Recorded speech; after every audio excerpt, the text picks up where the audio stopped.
All right, gentlemen. Thank you both for being here. Mr. Charlie Duke, it's a pleasure to meet you. Thank you very much. Bart Sibrel, thanks again for traveling halfway across the world to come here and hang out with me and Charlie Duke. To start this thing off, I want to basically introduce both you guys. Charlie, you are an Apollo astronaut, one of the last 4 surviving Apollo astronauts, the 10th man to walk on the moon on the Apollo 16 moon landing mission. And Bart, you are the world's leading proponent in the moon landing hoax hypothesis, I'll call it. And this has been your life's work, basically, proving that, or trying to make the case that the Apollo moon landing program was a American propaganda campaign during the Cold War, and it was all filmed on a set, and they never actually went to the moon. So does that sum it up pretty well? Pretty much. Half of my life, anyway. The first half, I believed they went to the moon. So, obviously, like the last time you and I talked, we thought it would be a great idea to have you debate somebody on this. I don't know, have you ever done a debate on this with anybody? No. To me, that would be like debating if the sky is blue. It's blue, and they did fake the moon landing. I bet my life on it. Now, a little bit, pull your mic a little closer. So the people, normally they propose to debate me, are victims of the deception, which I have no interest in beating up someone who's a victim. Mm-hmm. I said, find somebody who's a perpetrator, either one of the astronauts or a NASA administrator, and you did. Here he is. Here I am. So Charlie Duke, could you please give us a little background in your history and how you got involved in the Apollo program in the beginning? I was a fighter pilot in the Air Force. Went to MIT, got a master's degree, and graduated 64. Went to test pilot school and graduated 65, summer 65. And I'd met some astronauts that had come to MIT. They had the contract to build the Apollo guidance and navigation system, and I was working on that system. And all gung-ho guys, and so I decided to take their advice, go to test pilot school, and maybe have a chance at the space program.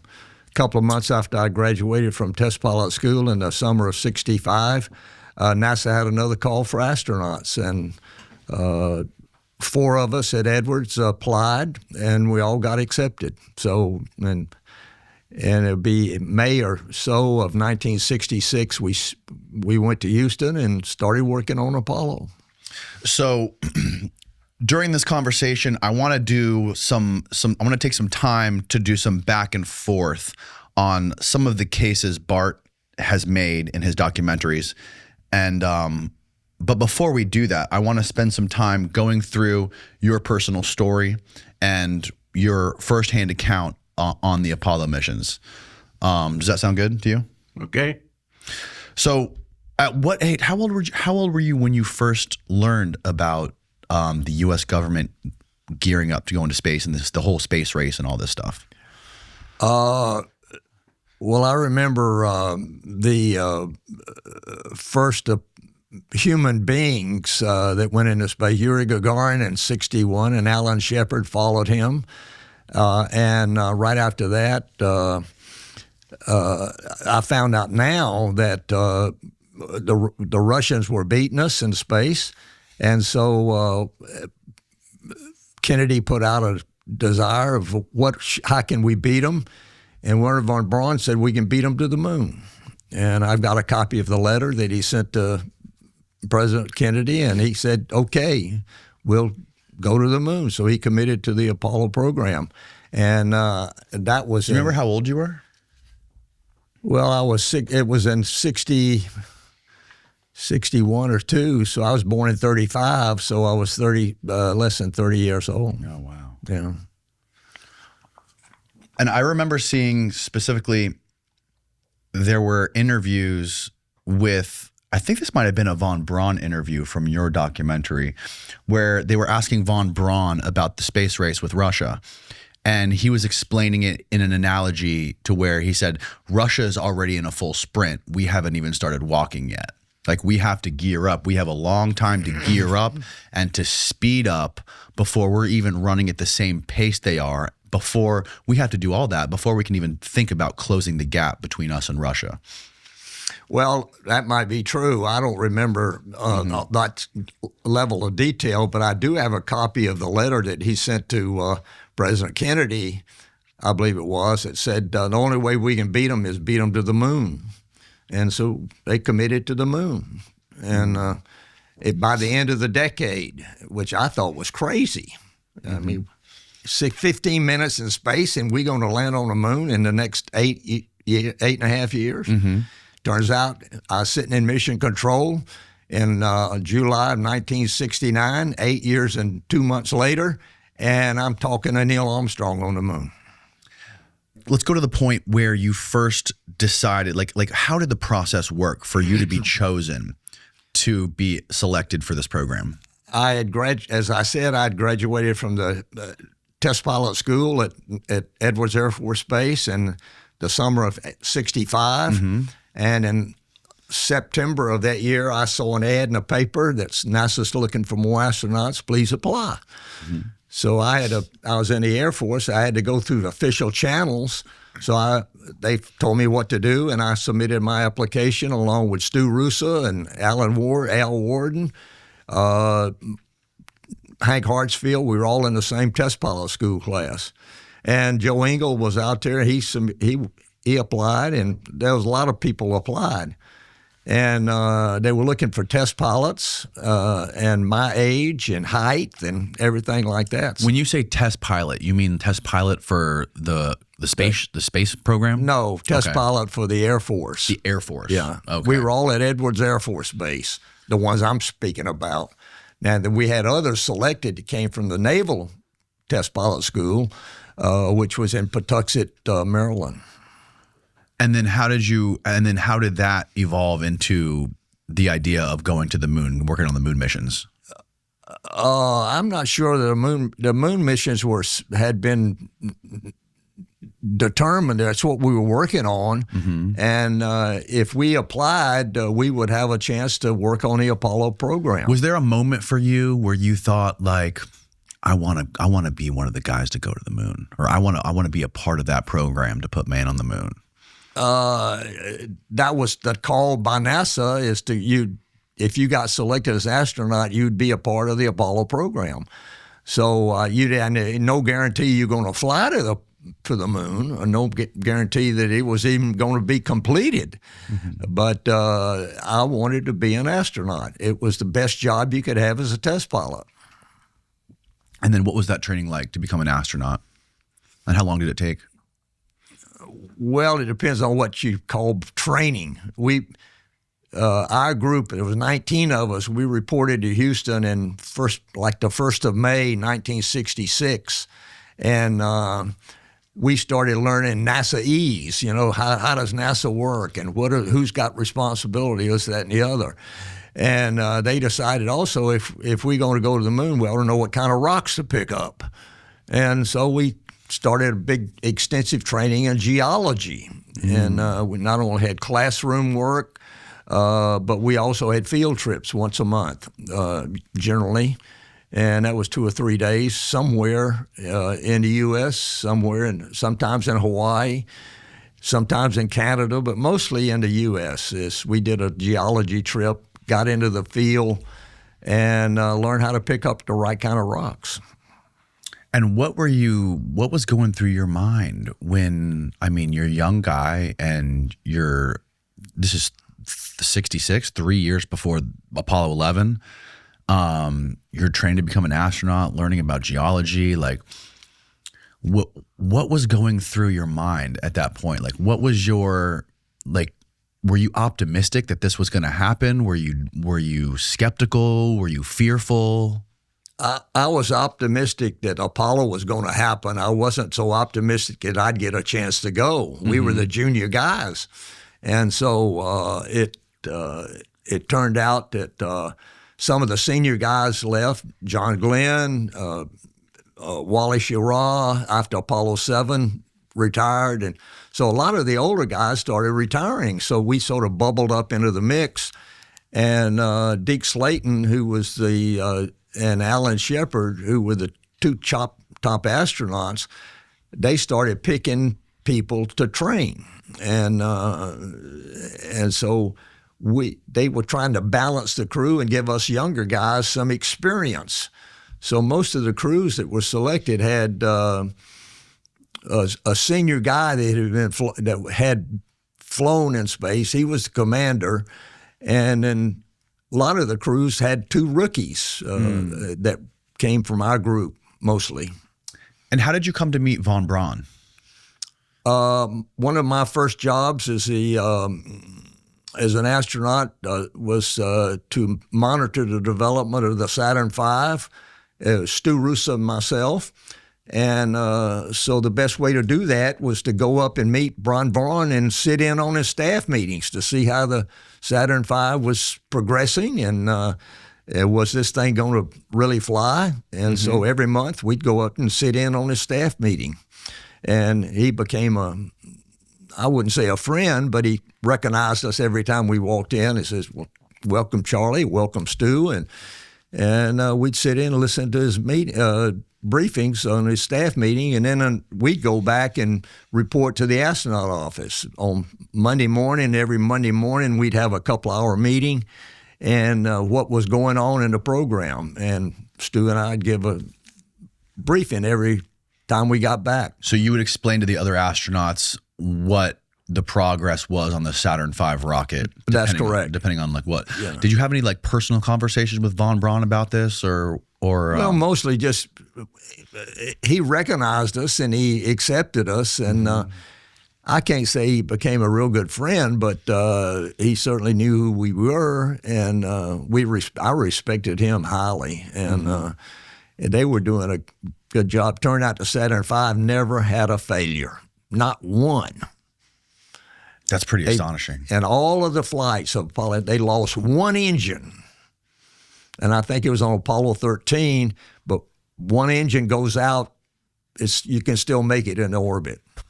Wow. In fact, it was such a good machine. Stu Russo and I went to Ames Research Center, and they wrote a program, can astronauts literally fly the Saturn V into space manually? And we proved we could. Not very efficiently, but we could get it into orbit. Wow. But they decided not to use that program, and so it never was implemented, but we spent a month or so out at Ames proving that you could fly the Saturn V into orbit. What made the Saturn V so superior, even to rockets that we have today? I mean, obviously it wasn't reusable. But. I think it was just good technology and a simple, there wasn't anything complicated about the Saturn V. The engines were huge, and they were test-fired, and it was hydrogen and oxygen. I don't remember what the fuel was, but anyway, they were very reliable, and engines are huge.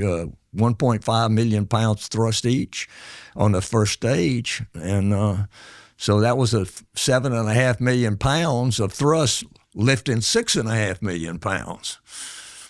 And you were up on the top, and the only thing I remember of a liftoff was the vibration. You didn't have any noise from the engines. That was all going sideways, but the thing shook. It was like being on a 360 long limber fishing pole, and you're up at the top and somebody shaking it down here, which was the engines, and was vibrating from side to side. Not a pogo, but a vibrate from side to side. Like swaying back and forth. Yeah. Very high frequency, though. And amplitude was maybe that far this way. No one really talks about it, but most men's testosterone levels start to decline at about 30 years of age. About 1% per year. Ever notice like you're losing energy, sex drive, and starting to feel like you're just trudging through the day? It creeps up on you until one day you start to realize you don't feel like yourself anymore. The thing is, your body can still be producing testosterone, but it starts to get locked up by a protein called SHBG. And that is why I tried Mars Men. Mars Men is designed to help free up that testosterone so your body can actually use it. No synthetics, no needles, just natural ingredients like Tonkat Ali, Shilajit, vitamin D, zinc, and boron. I started taking a handful of these after my breakfast in the morning, and I've definitely noticed a huge boost and steady flow of energy throughout the day. I no longer crash after workouts or feel drained, and I just feel overall more positive. I got their launch kit, which comes with a bottle, an organizer tin, and a free ticket to Mars. That is, if we can get past the Van Allen belts. Mars Men is made in the USA, is third-party tested, and comes with a 90-day money-back guarantee. And for a limited time only, our listeners are getting 60% off for life and 3 free gifts when you use code Danny at mengo2mars.com. That's mengo2mars.com and use the code DANNY at checkout. After you purchase, they're going to ask where you heard about them, and please tell them we sent you to Mars. It's linked down below. Now back to the show. And so during Apollo 11, the first on Neil Armstrong's mission to the moon, what was your role in that? I was at Capcom. I'd done the same thing on Apollo 10, and where they took the lunar module to the moon but weren't going to land. And so that had gone well, and Neil asked me why don't you be Capcom for us? I mean, you got the experience. Oh, he asked you? Yeah. Wow. And because I wasn't on the crew of any way involved, but he said, would you do that? And I said, sure, it'd be a great honor. And so we practiced for 2 months and simulations, the crew's in the simulator, we're in mission control, and we practice 4 or 5 hours a day generally, and for the landing part. So what specifically do you do as the TAPCOM guy? You're the voice of mission control. You don't. You're the only person that can actually talk to the crew. The crew's voice loop is heard in mission control in everybody's headsets, but the only person that can respond is Capcom, and was an astronaut. And you really told them you responded to their calls, and you responded to what the mission control team was telling you to tell them to keep them in the loop. Like we started down and we had communication problems, and if I recall, it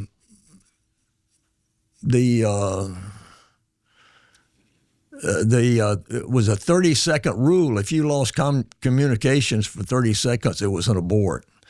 So we reoriented, changed attitude, changed antennas, and then the computer was overloading, and that really got everybody's attention. And but Steve Bales and Jack Gorman in the back room said, "We're go flight." They knew what the computer was doing, and it was overloading because it had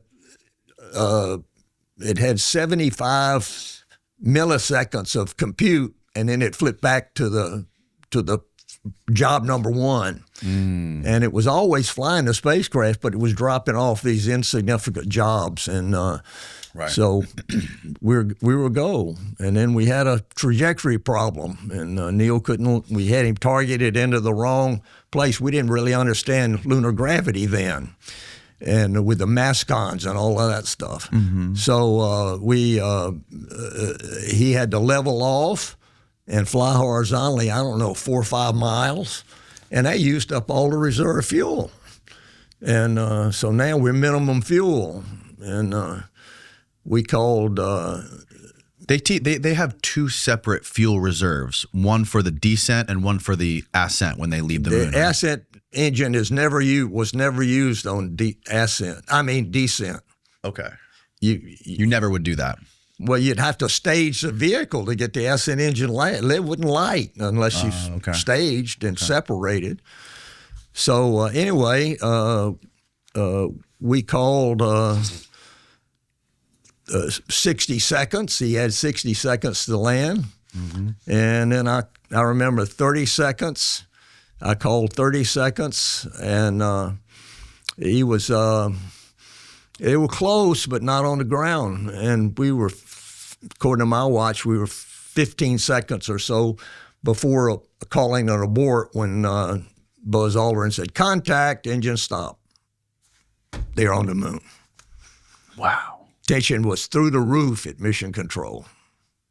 What was that like for you when they landed on the moon and you were sitting in that? It was a great sigh of relief. Everybody, it was tense. You can imagine. And are we going to make it? Are we going to make it? And I'm convinced now that had I called abort, time up, and called an abort, which was based on the fuel reserve in the descent engine, Neil would have said, "Say again, Houston." He's not going to abort. He's going to land at 20 feet off the moon, and he's minimum fuel. Mm-hmm. And we hit that point. He's not going to abort. He had the final say, so he's going to land. Now, were you there on the communication with them the moment they landed? Yes. And how long were you there? Were you there the whole time, even when they were coming back? No. Okay. That was another.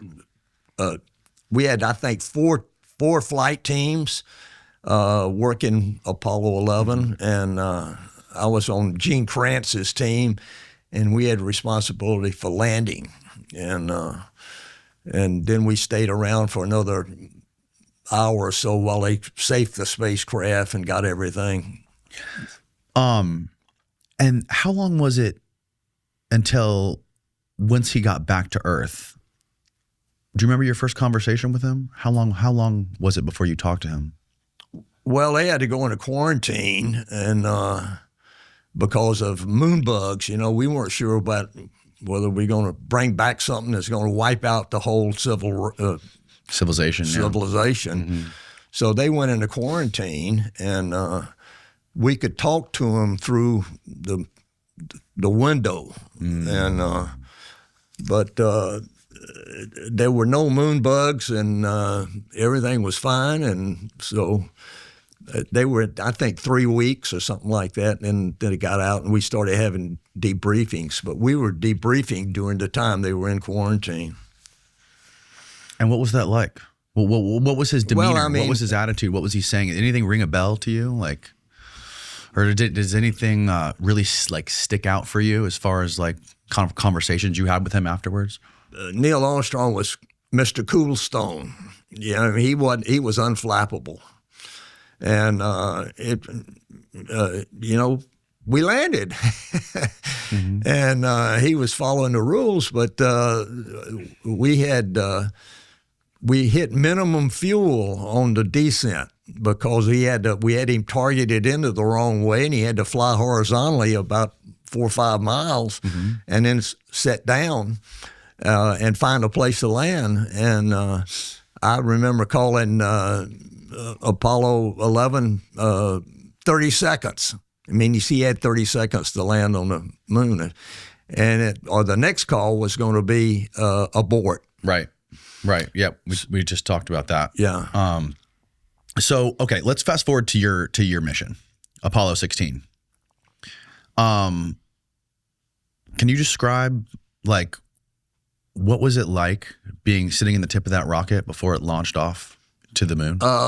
Keep counting. I'm ready to go. You were ready to go? Yeah, 2 years, and we trained. Was there no fear? You had children and a wife back home, and no fear. No fear at all. Mm-mm. Just because we had so many. We had a escape rocket. We had practiced aborts, mm-hmm. and if the thing blew up on the pad, you were still able to get off with the Apollo launch vehicle escape system. Oh, wow. And so we had practiced all of that stuff, and we were just ready to go. And so we were laying there ready to keep counting. Mm-hmm. And can you walk me through what that was like for you? That liftoff, and then getting into orbit, and then doing the. I want to say, I've been waiting to say this word for weeks. The translunar injection. Sounds so cool. Bart's over there. Bart's over there steaming. Well, I'm just waiting for my turn. Not You'll steaming. get it. You'll get it, Bart. I'm entertained. Though. Yeah, you'll get it, Bart. This is. I think it's really important to get this. So we were landing, and then we're listening to the count. And when the engine started, they were moving down there to maintain a trajectory, and that vibration translated up, and you're 360 feet above it, and it shook from side to side. But we're on our way. You feel the G's lift off, and mission control said you go, and we were go, and it was really exciting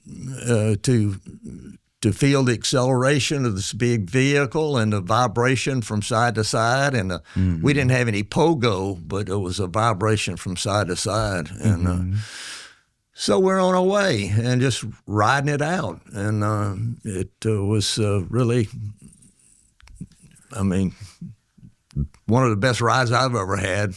How long did it take to get to the moon? Get into orbit was 12 minutes or so, I think, and that was, you ended up on the third stage, which was the rocket that pushed you out of Earth orbit and onto the trajectory to the moon, and that happened. I don't know, about a rev and a half later.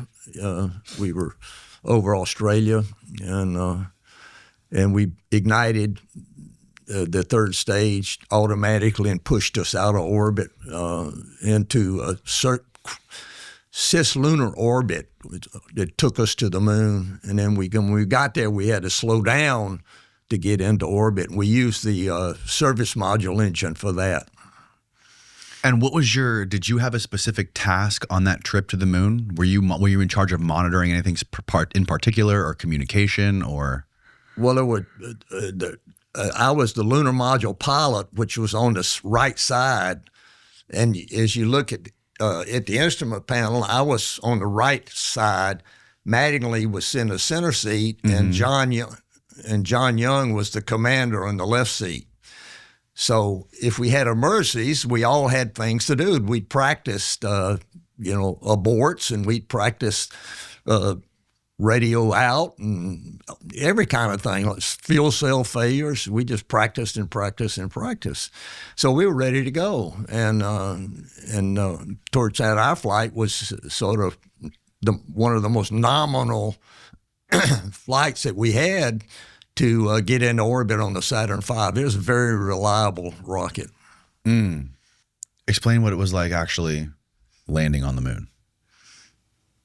Well, it was a very dynamic situation. We pitched over at 7,000 feet, and that's the first time you saw the lunar surface where you were going to land. And 7,000 feet. Yeah, and I looked out and looked to the right to see if I could see the North Ray crater up there, and we were right on target. And John began to maneuver the spacecraft manually he picked out a landing spot. He had on his windshields, he had ladders, and if you lined it up like at 35, that meant, and the computer would tell you 35, that's where you're going to land if you don't do anything. And so he redesignated a couple of times, and we were going into some craters, and he maneuvered, and and I was just talking him down. I was not looking out the window much because it was so busy. You were reading instruments or something? We were. We had a profile that said at 500 feet down at 22, and no lateral velocity or whatever. And so I was reading that profile out to him. And I see. And he was flying it by this time, he's flying it manually, and he's controlling the whole thing: descent, right, left, forward, back, and we had a profile, and we were right on the profile. So when we hit the ground, there was a probe underneath the landing gear that said contact, and when that light came on, you shut the engine down. and we were coming down like 2-3 feet per second, I think, if I remember right. And when the light came on, I said, "Contact," and he shut it down, and we dropped in on the moon. Wow. Almost dead level. So we were excited, to say the least. I could imagine. We were late landing. We had a problem in the command module before we started down, and it almost caused an abort of the whole mission, but Mission Control came to the rescue and figured it out, and so we continued our mission, but we were late landing. I use nicotine for focus, and I usually keep one of those little cans around just to help me stay focused and energized during the day. They're fine, but they dry out your mouth. They're probably not that great for your gums, and they taste very chemically. And that's why I've started to use Zippix toothpicks lately. These little things are a game changer. This is the cleanest, most low-key way for me to get my nicotine without vape, without smoke, and without a nicotine pouch shoved in my gums. It's just a toothpick, but with a kick. And you can use them literally anywhere. Flights, restaurants, sporting events, basically all the places where someone would yell at you or judge you for vaping, smoking, or throwing an upper decky in. I think Zippix actually tastes better too. They've got 6 long-lasting flavors, all made right here in the USA, and 100% natural nicotine, not that synthetic stuff. I've been keeping a few of these in my backpack lately, and I've noticed I've been using them a lot more than the pouches because they taste better and I think they're more convenient. And if nicotine isn't your thing, they make caffeine and B12 toothpicks for a smooth energy boost. Ditch the pouches, cigarettes, and vapes and try Zippix toothpicks. Only sold online at zippixtoothpicks.com. And you can get 10% off your first order by using the code DANNY at checkout. Must be 21 or older to order. Warning, nicotine is an addictive chemical. Go to zippixtoothpicks.com and use the code DANNY at checkout for 10% off your first order. Zip more and smoke less with Zippix toothpicks. So, what was your mission? What was the objective of Apollo 16? To explore the lunar highlands, the mountains of the moon. The geology was supposed to be different than the Maury, where Neil landed. And it was. We had different rocks, different kind of compositions, and we had a car that we unloaded and drove it. First day we drove west for 1.5 miles and sampled Plum Crater, and the next day we drove south up Stone Mountain, and that was about a 8 or 9 mile round trip, and then the last day, we headed north, north to what was called, I can't remember the name of the crater now. It was a big crater, North Ray Crater. North Ray Crater it was called. What? Do you remember the moment you took your first step onto the moon? Yeah. Mm-hmm. What did that feel like? I'm on the moon. I'm on the moon. It's just exciting. And just elated with excitement. Yeah. We were delayed getting out because we were late landing due to the problem we had in the other spacecraft. How old were you again when you first landed when you walked on the moon? 36. You were 36 years old. One of the youngest guys. I would imagine it would be overwhelming, the amount of emotions would be. It was pretty exciting, and we were, just bounding with enthusiasm. And what, we were late landing, so we were supposed to, the original plan called us to land and suit up and go outside. But Mission Control canceled that. It said, you guys are going to be up too late. You might make a mistake or too long, not wake up too late, but you're going to be awake for 20-something hours if we do this e-feed. So they made you guys go to sleep? Yeah, took off our suits and went to sleep. What were you, is there anything that sort of like blew your previously held conceptions of the moon out of the water when you got there? Like when you actually walked out and stepped on the moon, was it exactly what you expected it to be, or what about that experience really stood out to you? Well, we were the 5th landing, so we'd heard debrief four previous crews tell us what was it like. Okay. So we had a lot of familiarity with it, and we knew we had a flight plan. We knew what we were going to do, and so we just got to work. And it was really exciting being there. And I'm on the moon. I'm on the moon. You know, and you're thinking those things privately. You're not broadcasting it out, but we like, what did it feel like to walk on the moon? Do you remember like what? I'm talking about like what did the ground feel like? What? You don't have any feel. You got a moon boot on and you got a suit boot on, right? So you just feel the pressure, and it was easy to lose your balance, if you will, at 1/6 gravity. And could you immediately see the Earth? No, it was right overhead. So when you look up in Apollo, you're looking at the top of your helmet. So we never saw the Earth. You have to be like, well, yeah, you could hold on to the spacecraft and lean back, and there it was. It's a half Earth up in the sky, and we had TV, so we had an antenna that like a periscope, and we could point that at the Earth. And when we got it pointed at the Earth, we flipped on the TV, and we had TV that we set down. And how big? Like, you were standing on the edge of a crater. How big was that crater? The biggest one we visited was North Ray Crater. It was about it's been a long time ago, so I'll guess it maybe 300 feet wide and maybe a couple hundred feet deep. Wow! And that was our last EVA. That was our third EVA. The lunar rover that we had was we were the second with the lunar rover, and it revolutionized lunar exploration because prior to that, everybody was walking. You know, it's pretty tough walking up there and collecting rocks. So riding a rover was really revolutionary. How long were you guys outside? The longest was, if I remember right, it was over 8 hours. You were walking around on your feet for 8 hours. Well, no, we were riding a car. Sit in the car, okay, and then ride to place, and we'd jump out, and we had a flight plan. Do this, find this rock, do that. And so we were collecting samples. We were drilling holes. We were digging, shoveling trenches, and everything like that. Was there anything that you did that was a part of the job that you had to do that surprised you? Like in any of your digs or any of your findings, did you see anything that was like shocking or like unexpected?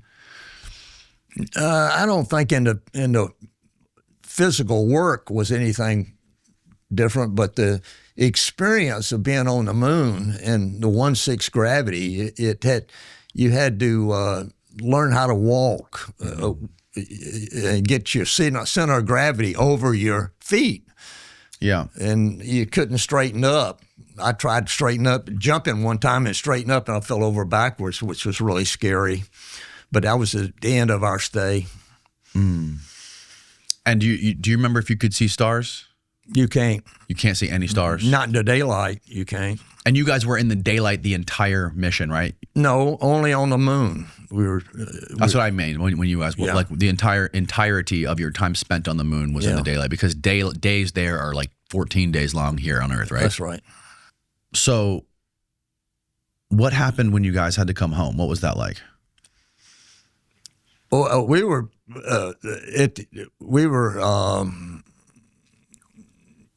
approaching that time to go, and we tried to talk mission control into letting us stay another 2 hours, but or whatever it was, and they said, "Get inside, guys. It's time to come home." So we got inside and we got ready to lift off, but the first thing we had to do was pitch out all the backpacks. So we depressurized, opened the door, threw out the backpacks, 2 bags of trash. And oh no, you littered on the moon? Yeah, we big litter. Yeah. Unbelievable. Sorry about that. But we were. How dare you? Yeah, and then we lifted off and rendezvoused. And when you got back to Earth, you had to go through the same process that Neil went through. No, we did not have quarantine. You did not have quarantine. No. Not on the return. What did you have to go through on the return? Was there any specific protocol you had to follow? Well, I don't remember exactly, but we had physicals and blood and stuff, blood work and stuff like that. Were there any psychological evaluations or anything like that, or like talking to somebody about your experience? Oh, I mean, we had debriefings, but everybody, geologists, other astronauts, mission control, we talked to everybody when we got back. Management. So. Yeah. Okay, Bart. So your basic story was when you were a kid, you were obsessed with the moon missions. You said you were asleep when they first landed on the moon, but you were a huge fan of NASA and a big believer in the moon landing. And at one point, something happened, and you did a 180. Out of everything, and I know you cover a lot of ground with your theories, and in your documentaries, you do a very thorough job laying out every single point. But like, to you, what are like the top two or three reasons that you believe that the moon landing was a hoax? Well, we can get into that, and I have evidence to show on all of those. The first, we have an eyewitness who saw them film Apollo 11 at Cannon Air Force Base. He confessed to it as he was dying. And he also confessed to a homicide. This is why the headphones help, because sometimes you're not talking into the microphone correctly. Well, just make sure you keep it like this far away from your mouth when you're talking. This far, okay. Get it nice and close. So we have an eyewitness who was fearing the judgment of God as he was dying, and he confessed to a homicide. And if you want, you can bring up that image. It's image D1. This gentleman's name is Cyrus Eugene Akers. He was the chief of security at Cannon Air Force Base, which is the special operations or intelligence headquarters for the Air Force. And as he was dying, in the presence of his son, there's a picture of him, General, if you want to look at it. Okay. This is Cyrus Eugene Akers. That's right. How did you discover this guy? His son contacted me. Okay. Based after his father confessed. And the first thing he confessed to was a homicide, that he felt like he needed to confess that he had murdered somebody in the past. And his son found out that he murdered a fellow employee at Cannon Air Force Base. And the military police came in and investigated the homicide. And when they asked him, why did you kill him? He said it was to cover up the moon landing fraud, which they both had eyewitnessed. And he felt that his friend, who thought it was morally wrong, was going to go public with it. And so he murdered him to keep it a secret. If you go to D2, we can watch a 3-minute video of the son and see his testimony about it. Okay, so this is a deathbed confession that the son told you about. Correct. And there was a police investigation into it. There was a military police investigation. A military police. Right. Okay, is there any hard evidence of this investigation, and what was the outcome of it? Well, after his father's confession, which was videotaped. Oh, it was on video. That's correct. When they went out one day, their house burned down. They believe it was set intentionally by somebody who knew about the confession. After all, they had told the Air Force, military police, that the moon landing was fake. They reported that to their superiors. They found out there was a videotape of the confession, and so they burned their house down. And in fact, who burned their house down? Whoever. It was arson, I presume, the CIA or whoever. And how long after this confession was the house burned down? Within, I think, a couple of weeks, because they had video of the confession and they had some documentation. In fact, the gentleman's Air Force file has been completely deleted. We used a Freedom of Information Act request. They said there's no Cyrus Eugene Akers. There's never was in the Air Force, and yet I went to the military graveyard, which isn't too far from here, about 50 miles from here, and there he is, his tombstone. United States Air Force. From here? Yeah, it's about 50 miles from here. Wow. And he's in a military cemetery.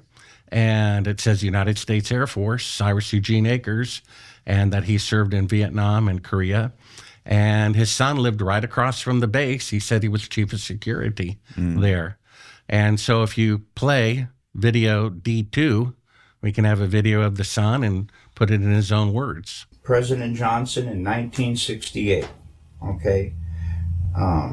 In Cannon Air Force Base in 1968, he said by the time he got there, that there was already 2 large hangars that were connected. There was hundreds of dump trucks that came in and dumped sand and stone, and cement powder was powdered over the top of all that to make it look like a lunar landscape. They had men that fashioned it into a lunar landscape, he said. Okay, I've never known my dad to lie, so this all took me by surprise. You know, what's that all about? So anyway, he said that in front of the airplane hangars was pole framing with large canvas tents that was concealing the inside of the staging area. Inside the staging area, on flatbed trucks, was uncrated the lunar lander that was reassembled back inside the hangars.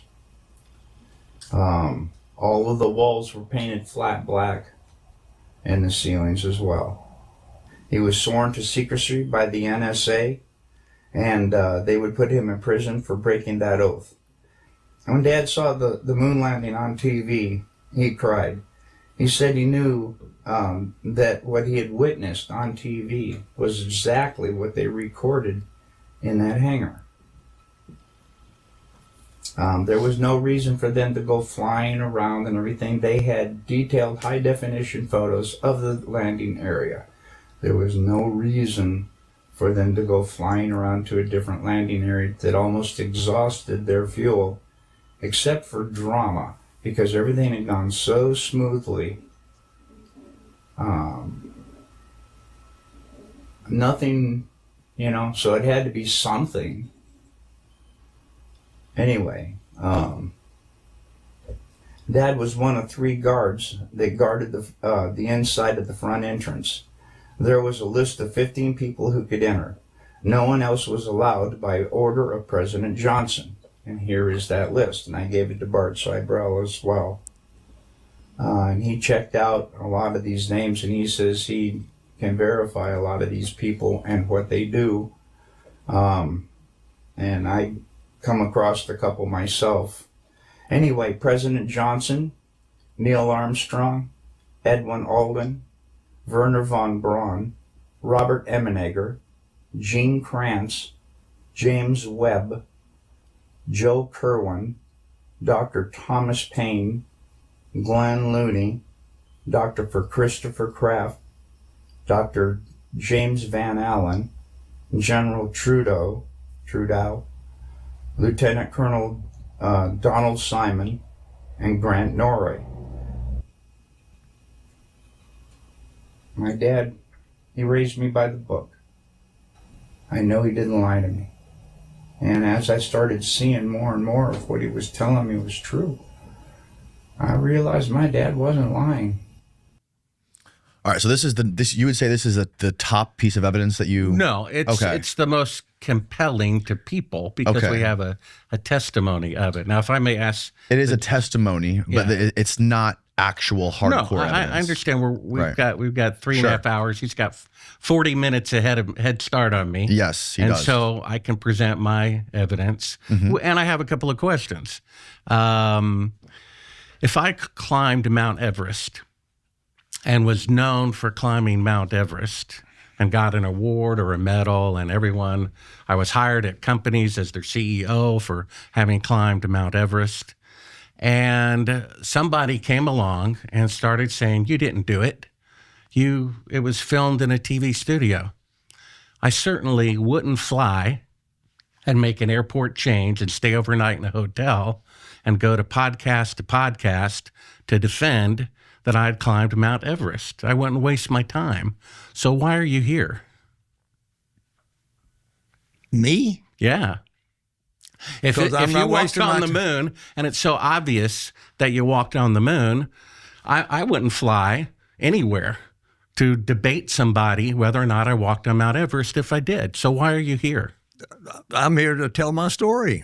He asked me to come and share my story. Did I walk on the moon? And I did walk on the moon. The evidence is overwhelming that we landed on the moon. And so I've told my story for the last 50-something years, almost, or whatever it is. We landed in 72. So I have been asked to share my experience by reputable people, and so I do that. And I am not lying. I landed on the moon, and the evidence is overwhelming. Well, actually, the opposite is true. People can say anything. The evidence is not overwhelming. What is evidence? Hang on, hold on a second. Hold on a second, Bart. We'll get into that. Let's lay out some more of your evidence. Okay. Okay. Well, you retired a general, right? Okay. What was your security clearance?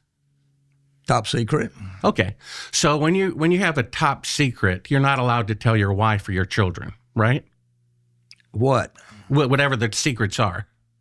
Whatever secrets you have as a top secret clearance, if you told your wife or your children, you would be violating your oath. Is that right? In the military, that's true. But NASA did not have us swear an oath that we are lying or not lying. I understand. But the point is, you have top secret clearance, and telling your wife or your children would be violating that oath. So your oath to the corrupt United States federal government includes lying to your wife and to your children. Now, there are 100,000 trials every year in America. 90% of the people are guilty, and yet 100,000 people raise their hand and swear that they're telling the truth. So does every Nazi war criminal. They look like benevolent grandfathers, and yet they go smiling through life and denying to the very end that they committed these crimes, which they did. Now, if you're willing to lie to your wife and to your children, why should we believe you? Believe me about what? Well, you just said you're willing to lie to your wife and children to keep your oath to the corrupt federal government. So if you're willing to lie... I'm not lying to them. I'm not lying to anybody. I'm telling them the truth. I landed on the moon. Just because somebody has, I don't think it's fair to say just because he has a top secret clearance and he's under an oath to protect government secrets, that doesn't mean that he is inherently a liar. I understand that. And he also said that it shows that he is willing to lie to his wife and children. And if he's willing to do that, he's willing to lie to the rest of the world. So that's my point. No Nazi war criminal has ever come forward and turned himself in. And when arrested and interrogated, not a single one confessed, even though they were guilty. I'm just mentioning that. So either the gentleman we saw is lying or you're lying. One of the two. So would a general with top secret clearance be more likely to lie, or would a sergeant on his deathbed who confessed to a homicide be more willing to tell the truth? I think there's crazy people out there. There's lots of crazy lunatics out there who will say anything and make up stories. And the same thing is true that and one of them is sitting across from me. Well, I don't think so. I don't necessarily think that. I think that anybody who is in a high-level military position that has to protect government secrets is going to protect their oath. It doesn't mean they're a liar. That means that they're protecting national secrets, something they swore to do and devoted their career to. And if they divulge those secrets, they will go to prison for it. And there's been many cases where people have done that, have been sent to prison by the federal government for blowing the whistle on things and following whistleblower protocol. So I don't think we're going to get anywhere by calling people liars. First of all, second of all, I'm not. What I'm saying is either the gentleman we saw who was lying as he's dying, or you're lying. Only one of them is the true, right? Okay. Either that guy's lying while he was dying, confessing to a homicide. Sure. What's your point? Well, I'm just bringing that to Okay. the audience's attention. Okay. Right? Okay. Now, I had a little side note. Who do you think killed JFK? I have no idea. clue. Huh? Okay. I believe. Well, I know what this. What's your personal opinion? I don't. My personal opinion is I don't remember Oswald or whatever his name is. I don't remember the name. Lee Harvey Oswald. Lee Harvey. The government's Oswald. position was that he acted alone and he was the sole shooter of JFK. Yeah. That's what you believe. Yeah. Well, 75% of Americans disagree. The gentleman's relatives disagree. Bobby Kennedy Jr. says he's 100% certain that he was murdered by the CIA because he was going to abolish them. And then a few years later, Robert McNamara, before he died, he was defense secretary during the Vietnam War. He confessed that the whole reason that the war was started, which 90% of the public was against, was they fabricated an attack by the North Vietnamese on an American ship in the Gulf of Tonkin. Even Wikipedia says it was falsified. Now, Congress passed a law called the Gulf of Tonkin Resolution, which led to the deaths of 3 million people, including 58,220 of their own citizens. So if they're willing to kill their own president, willing to kill 58,220 of their own citizens, I don't think they're going to have a problem faking a video image of the moon. In fact, NASA has never kept a schedule in its entire existence except the most complicated one of all time. Somehow they were ahead of schedule. You see that? So here's some names on here, and I wondered if you knew those names. He was very specific. He kept this list as a souvenir. So do you know who President Johnson is? You know Neil Armstrong, Edwin Aldrin, Werner von Braun. Who's Robert Ebenecker? I don't know. Are you familiar with Cannon Air Force Base? Not really. I've been to Cannon, landed there, and refueled, but I've never been stationed there. So what does special ops mean in the Air Force? It's just what you're saying, special ops, Top secret stuff. generally. Yeah. Okay. What about Joseph Kerwin? Joe Kerwin was an astronaut, doctor, medical doctor. That's the Joe Kerwin I know. What about Thomas Paine? Thomas Paine was head of NASA. Okay. Christopher Kraft? He was head of Johnson Space Center, but he's also head of Mission Control. What about Arthur Trudeau? I don't know him. I don't remember him. He's general of Army Intelligence. What about Donald Simon? I don't remember him. Grant Norrie? Who? Yeah, those people we couldn't track down. What They're was the either- last one you said? Grant Norrie? Yeah. Oh, We never heard think of that he's one. either NSA or CIA. We couldn't track him down. So I guess the point here is that, and I can attest to this. Oh, wait a minute. Let me. I've lost my train. Right. Let me sum it up for you. The one of the main reasons for me, and I think I'm speaking for a lot of other folks when I say this, is that when it comes to the Apollo missions happened in the middle of the Cold War during the peak of government distrust. That's when we know, according to all the declassified documents by the CIA and the FBI, is that the government was lying and deceiving the public more than ever. I mean, I don't know how much they're doing now, but as far as all the documents that we have, that was the peak. That was when the president of the United States was murdered.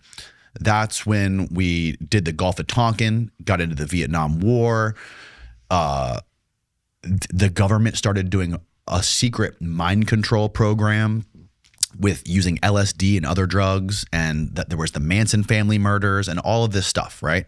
So when people look at this stuff and they're learning the history of the Cold War, and they see that the most astonishing feat of mankind ever happened right in the middle of all of that stuff, people just, I think they get taken back by it. Like, so the government was lying about all this other stuff, but the one thing they didn't lie about was the most amazing feat of mankind. Does that make sense to you? Does that sort of logic, does that make sense? Why people would question that? Question Apollo?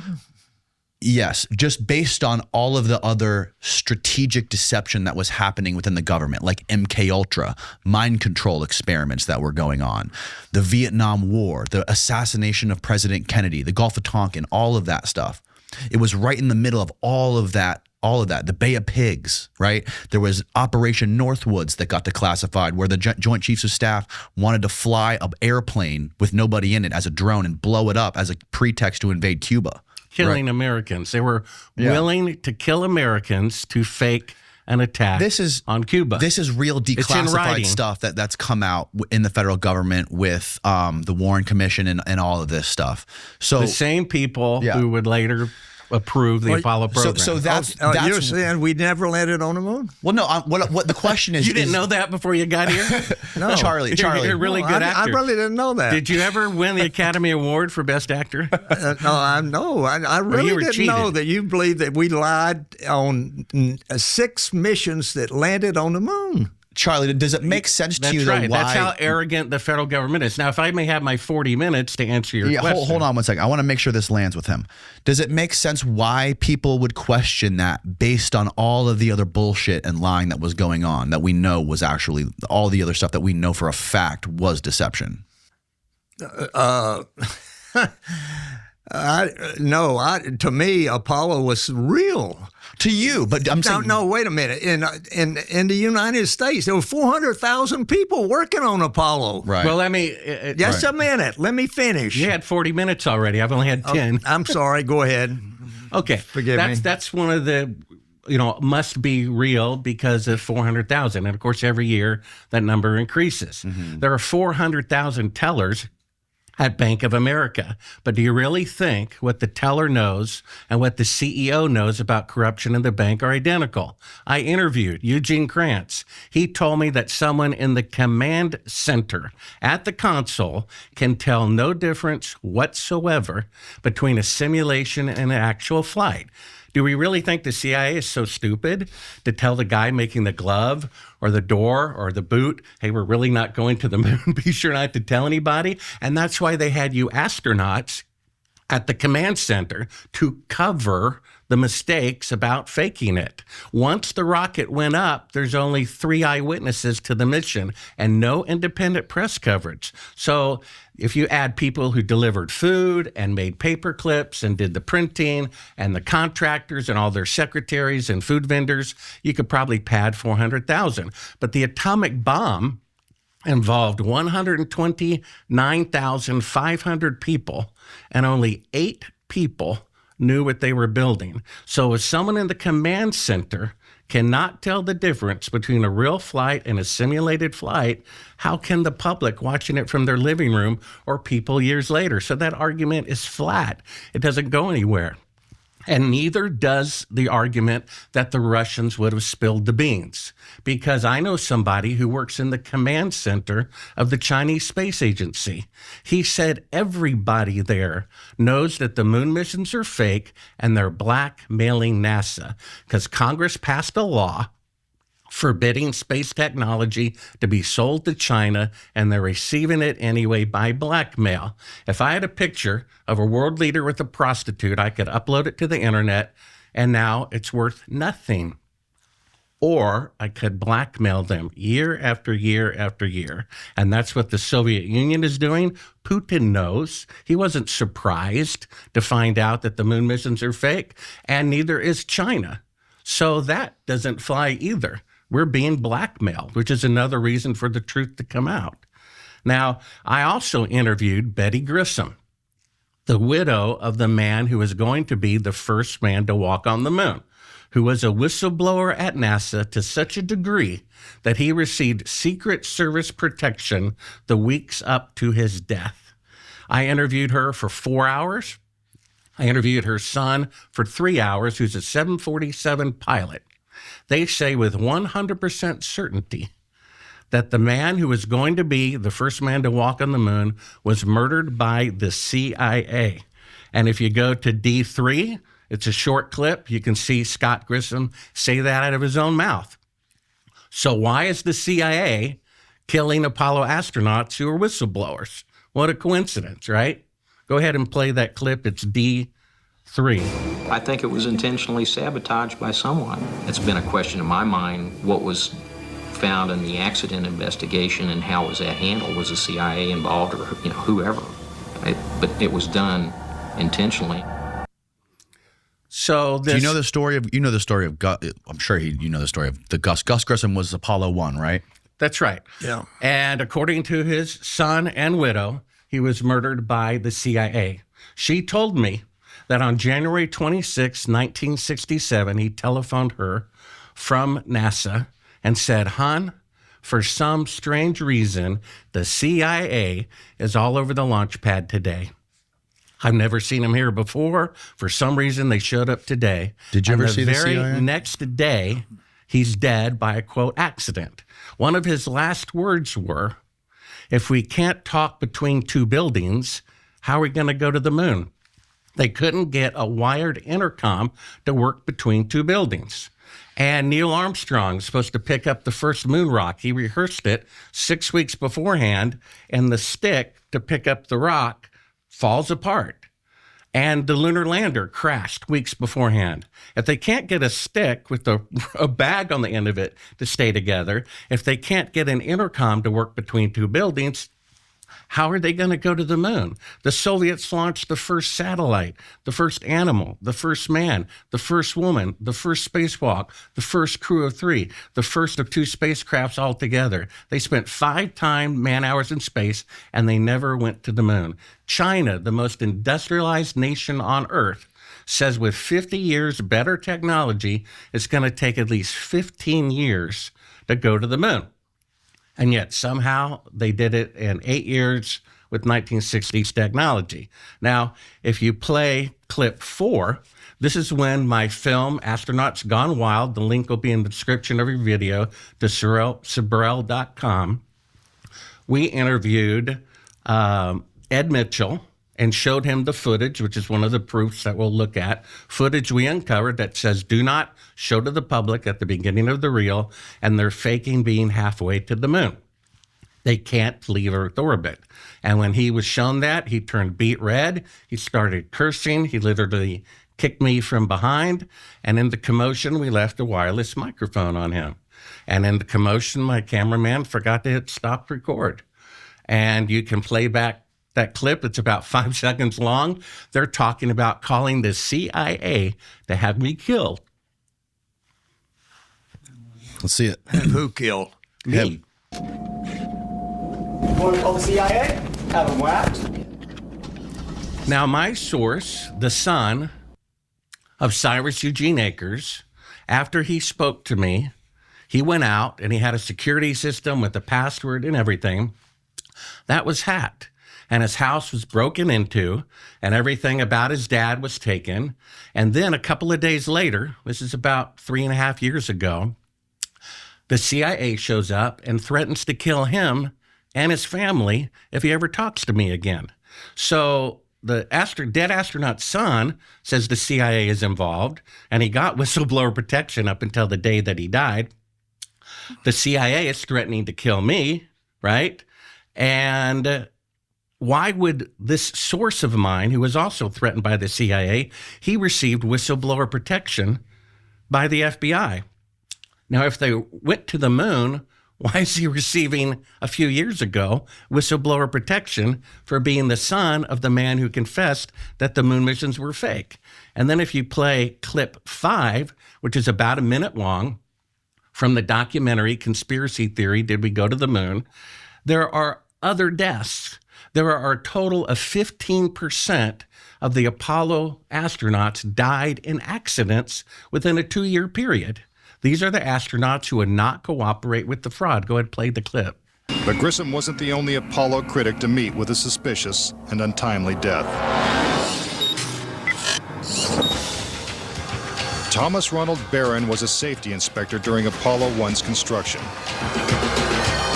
After the fire, Barron testified before Congress that the Apollo program was in such disarray that the United States would never make it to the moon. Then exactly 1 week after he testified, Barron's car was struck by a train. But the Apollo program continued. And so did the string of untimely deaths. Between 1964 and 1967, a total of 10 astronauts lost their lives in freak accidents. These deaths accounted for an astonishing 15% of NASA's astronaut corps. To keep something that's alive wrapped up and covered over, you've got to eliminate all the people that can talk about it.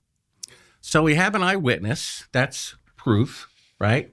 It's Akers? That's right. Well, and a deathbed, it's one person's testimony. There's no corroborating evidence for it. So either he's telling the truth or he's lying. Sure. I'll assume any guy who confesses to a murder, is probably telling the truth. You didn't talk to the guy himself. It was allegedly a videotape that you never saw. That's right. But according to his son, he was there at the time. And you just judge, is that guy of the video we just saw telling the truth or not? I think it's pretty honest, pretty obvious that he's telling the truth. So people can make their judgment. That's one reason. Now, another Wait a minute, telling the truth about what? About his father's deathbed confession of murdering a coworker to cover up the moon landing fraud at Cannon Air Force Base. So to me, that guy's telling the truth, which means if he is, then his father did participate in the moon landing fraud. He went into great detail about the lunar module and the fake lunar set in an airplane hangar filmed a year beforehand. President Johnson showed up. He kept a list of 15 people. Some in their memoirs say they were at Cannon Air Force Base. Cannon Air Force Base used to have on their website, President Johnson visited us in 1968. They removed it once I started investigating it. And the main reason for many people is that today, with 5 decades, better rockets and technology, the farthest that NASA can send an astronaut into space is 1,000th the distance to the moon. So what they're claiming is, for the first time in the history of the world, technology was greater in the past than in the future. Because during the Apollo program, all the computers combined had 1/1,000,000th the computing power of a cell phone. So that would be like Lindbergh flying across the Atlantic 3,000 miles in 1927, and 56 or 7 years later in 1982, no airplane on Earth can fly over the Atlantic, and the best one can only fly 3,000 miles. It's impossible to have better technology in the past than in the future. How is it? I mean, is there any technological machine you can think of, cell phone, supersonic jets, microwave, anything that worked better in 1969 than its counterpart today? What about supersonic jets? What about them? The sound barrier is broken 200 times a day all around the world in military aircraft. We stopped using them because they were ineffective and they weren't cost effective. They were inefficient and they were way more airplanes are breaking the sound barrier at a rate of 200 a day. We're using the same airplanes we've been using since the 50s, and we stopped using the supersonic jets. So that would be one example. No, they're still using jets that break the sound barrier every day. Not commercial ones, though. Well, they decided that people aren't going to pay 20 times more to get there twice as fast. Exactly. Right? That's my point. Right. Well, they could use it, but they're just not. Correct. Right. So let's listen to this clip, D6, of an Apollo astronaut saying something very bizarre, that NASA intentionally destroyed all the technology. Now, you still have in the Air Force, you may know more specifically, but the B-52 bomber was designed 70 years ago. It's simple, it's reliable, the same words you used about the Saturn V rocket. And there's still 200 of them in service today. So why would they spend a modern equivalent of $250 billion to make this rocket that flies to the moon on the very first attempt and then destroy it? Listen to NASA saying they destroyed the technology. I'd go to the moon in a nanosecond. The problem is we don't have the technology to do that anymore. We used to, but we destroyed that technology, and it's a painful process to build it back again. So, General, Why was that technology destroyed? Why was it destroyed? Why do you know why, or have any idea why the technology was destroyed by NASA? I don't know that the technology was destroyed. Okay, NASA astronaut is lying. Hold on, Bart. Okay, Bart, you gotta let him finish his thought. Yeah. We flew to the moon. Okay, the program was successful. We did 6 landings on the moon. Okay, we used technology that was designed by Marshall Space Flight Center called a Saturn V rocket. Was the biggest rocket so far ever launched to get us to the moon. Okay, so we went to the moon. Took 3 days to get there. We orbited the moon for a day to get everything correct. Generally, it went that way for all of the 6 landings on the moon. And so we got to the moon. We manned the spacecraft. We had, in our flight, we had a delay because of the command module had a problem with the main engine. And Mission Control had to verify that they could get it fixed or work around it. So anyway, we were late landing on Apollo 16 because of this problem. And we landed in the place we were supposed to land, at Descartes Highlands. We spent 72 hours on the moon. We brought back 200 pounds of moon rocks or thereabouts. Maybe not that much. I forgot exactly. But the question about the technology being destroyed, you're not aware of the technology being destroyed or gone missing from all the Apollo programs. Okay, so that NASA astronaut is lying that the technology was destroyed. No, he said he wasn't aware of it. Okay. Well, according to NASA, a modern-day astronaut, he said that a couple of years ago, that all the Apollo technology was destroyed. I interviewed Eugene Krantz. He told me all the telemetry data was destroyed. All the original videotapes were destroyed. Well, right before they were to be transferred to HD. So, but we still have the original film.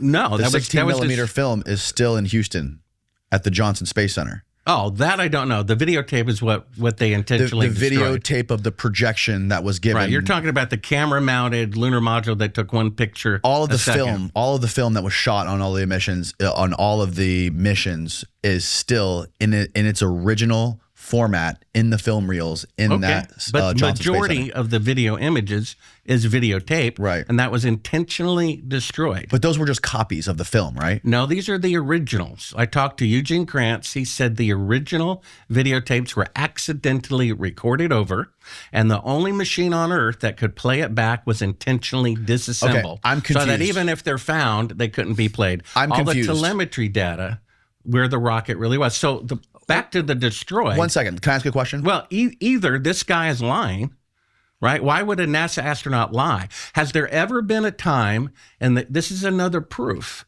has there ever been a time in the history of the world that someone developed a new technology, broke the sound barrier, split the atom, and then destroyed the technology afterwards? It's never happened. It's never happened. They destroyed it to cover their tracks, because I went scuba diving, and to have an hour's worth of air, it takes 2 tanks this big and that big around. That would be 16 tanks of air you would have to have on your back on the moon. And then to allegedly get the lunar module down to 72 degrees on inside for 3 days against 250 degrees outside on a bank of essentially car batteries. It can't be done. That's why they destroyed all the technology, because it could be proved later that the rocket didn't have enough fuel to leave Earth orbit, which we have proof of as well. I have von Braun's own quote, which we'll read, that says one rocket will never go to the moon without multiple fueling, and we'll show that from von Braun as well. Can I ask a question? Yeah. What does that got to do with our discussion? Well, he asked, what proof do we have that they didn't go to the moon? And there's a lot of proof that you didn't go to the moon. How about the proof that we did go to the moon? Well, we already heard all of that. 400,000 people, that's been refuted. The Russians would have blabbed. That's been refuted. The moon rocks has been refuted. It's one of my clips. That Neil Armstrong, chain of custody, allegedly picked up a rock, personally put it in his pocket, and then later personally gave it to the Prime Minister of the Netherlands, which was immediately sealed in a container in a museum, was opened up a few years ago, and it's petrified wood. It's a fake. The moon rocks are fake. And Antarctica. Von Braun went to Antarctica to pick up pounds and pounds of lunar meteorites. Yes. So the rocks are either duplicates of meteorites picked up on Earth, made in a ceramics lab, or just fake. All right, Bart. And NASA had no comment. What do you have to say for yourself for a rock that had chain of custody from the moon to Neil Armstrong's hand to this museum ends up being a fake? NASA says no comment. All right, you're peppering us with fact after fact, and it's just too much. We need to stick to one thing, okay? What's one thing? Let's stick on one topic so we can go back and forth, and we can get Charlie's opinion on it, we can get your opinion on it, and I can evaluate what's going on. Let's talk about the film, okay? So one of the biggest questions people have about this is why is all the original footage and the telemetry data gone from the Apollo missions? But I want to clarify something first. All of the footage that we have from the moon, was that shot on film specifically? On film cameras, like 16 millimeter film? We had a 16 millimeter camera. We had Hasselblads, which took photographs. And we had TV that sent back television from the Lunar rover to Earth. Like a specific type of camera for television? Yeah, it was a television camera that we mounted on the front of the rover. Okay, but then those don't use film. I'm not a camera expert. They don't use film? No, it was a TV picture. Okay, so it just broadcasts straight, doesn't record anything on it. It's just live broadcast.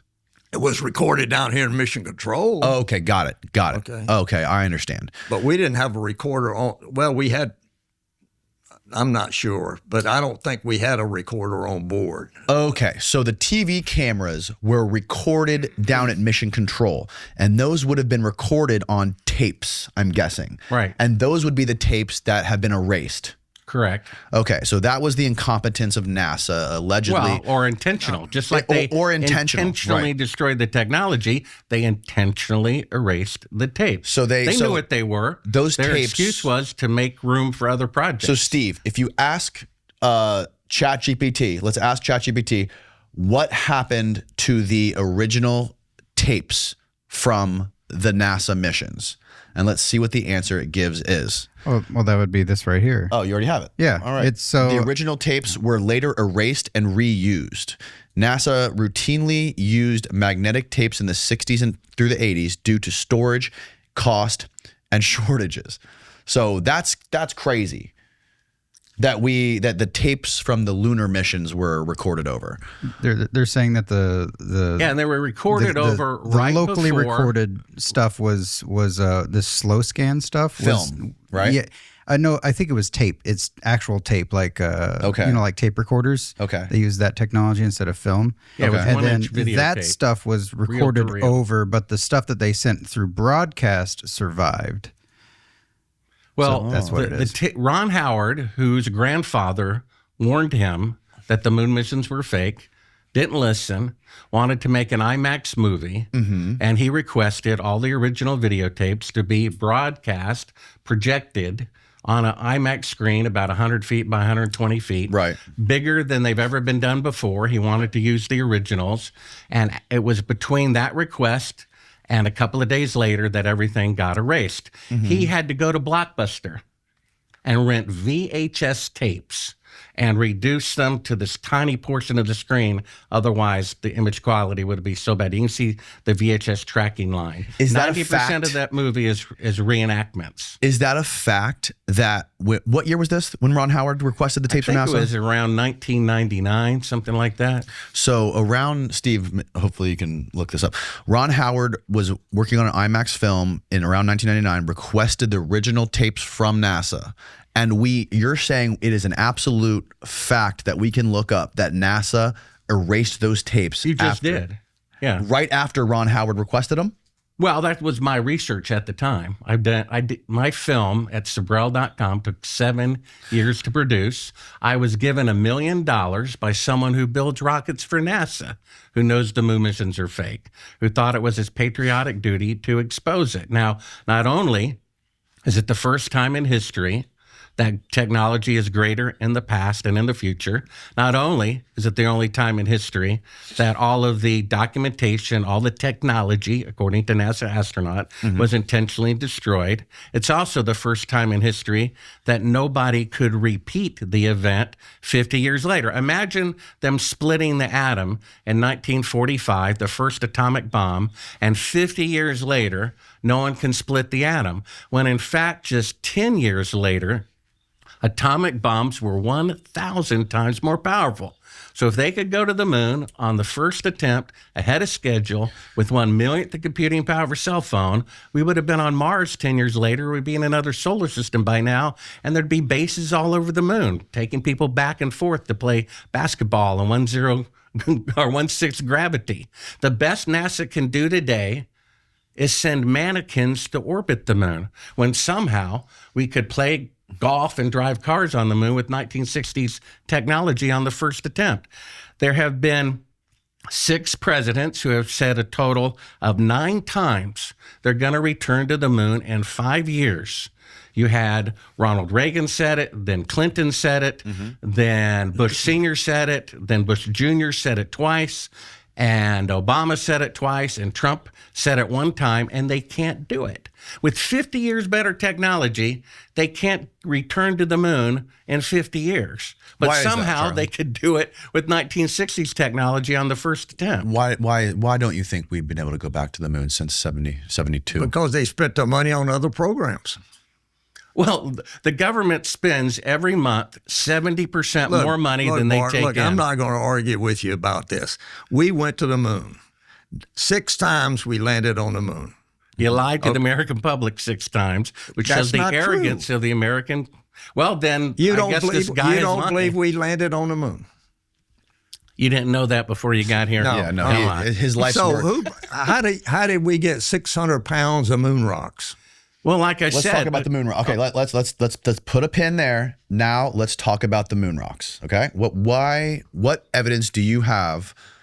I know you have some that proves that the moon rocks were not actually moon rocks, right? Yeah, if you could let me find the clip here. Bart's or position you could look is, it up. Bart's position is the Netherlands moon rocks aren't real. fake moon rock. Let's go to clip D7 real quick. This is a recent article about the French government, and they committed a crime in 1945 that they're still lying about today. And what happened was their soldiers returned from World War II and wanting their back pay. And they refused to give it to them because they were black. And when they kept protesting, they machine gunned 300 of them in a single base and buried them. That just came out. That happened in 1945. And play the clip, and let's read this news article. It says one of the things that they did was they fabricated. What does that have to do with moon rocks? Because it shows governments. It says they fabricated and destroyed evidence. So we're going to look at the fabrication. I'm just trying to find the clip here. It's out of sequence. All right, that has absolutely about the moon rocks. Bart. Or you could look it up. Look up fake moon rock in Amsterdam. Yeah, So are the moon rocks something that is available for the public to see? D29. Yeah.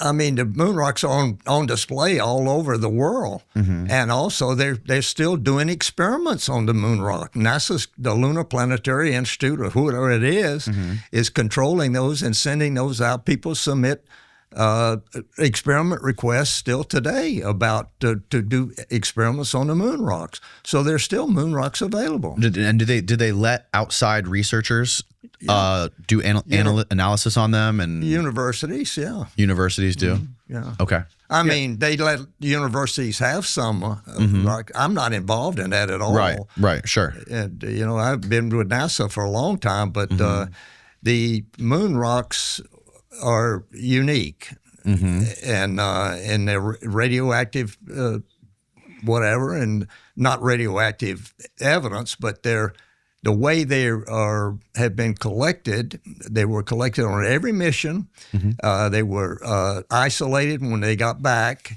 and put in the Lunar Receiving Lab. And now they're still being given out samples. People are still requesting samples of moon rocks. And NASA evaluates these experiments that they request. And apparently they're still giving some of it out. I haven't been with NASA in a long, long time, so I don't know how it works today. So Bart, how do you explain us having actual moon rocks here on Earth? Well, like I said, von Braun went to Antarctica. There's a picture of him in Antarctica where he collected hundreds of pounds of lunar meteorites, which they use for fake moon rocks. NASA also has the most advanced ceramics lab in the world where they could take a rock and falsify micro-meteorites sitting in it. And then go to clip 29. This is about moon rocks. What? It says they opened one up and it proved to be fake. Do you realize a few years ago, a 70-year-old woman was arrested by the FBI and thrown in a cell, not allowed to go to the bathroom. She had to pee on herself because she had a paperweight with one speck of an alleged moon rock in the very center of it, and she couldn't pay her electric bill or mortgage. And it was given to her by her husband, who got it from someone at NASA. And the FBI surrounded her to get that so that it couldn't be opened and examined independently. And this is just a tiny speck of a moon rock. Who is this? What was this woman's name? I don't know, but you could look it up. 70-year-old woman arrested for having a moon rock or trying to sell a moon rock. See if you find it, Steve. And play clip 29, you said, what's the proof of the fake moon rocks? Yes. You have D29 there, Steve? Let's see it. Look at D29. It's a still of the article. And okay, from the moon Telegraph. Rock given to Holland by Neil Armstrong is a fake. This is one that had complete chain of custody from the surface of the moon to Neil Armstrong's hand, to his pocket, to the Prime Minister of the Netherlands, hermetically sealed, opened a few years ago after someone watched my film out of curiosity, and it ends up being this out-of-world looking piece of petrified wood. Now, unless trees are growing on the moon rock is fake. And yet no reporter has the courage to ask, if the moon rocks are fake, what about the moon missions? I had a reporter from the Washington Post that broke the Watergate story.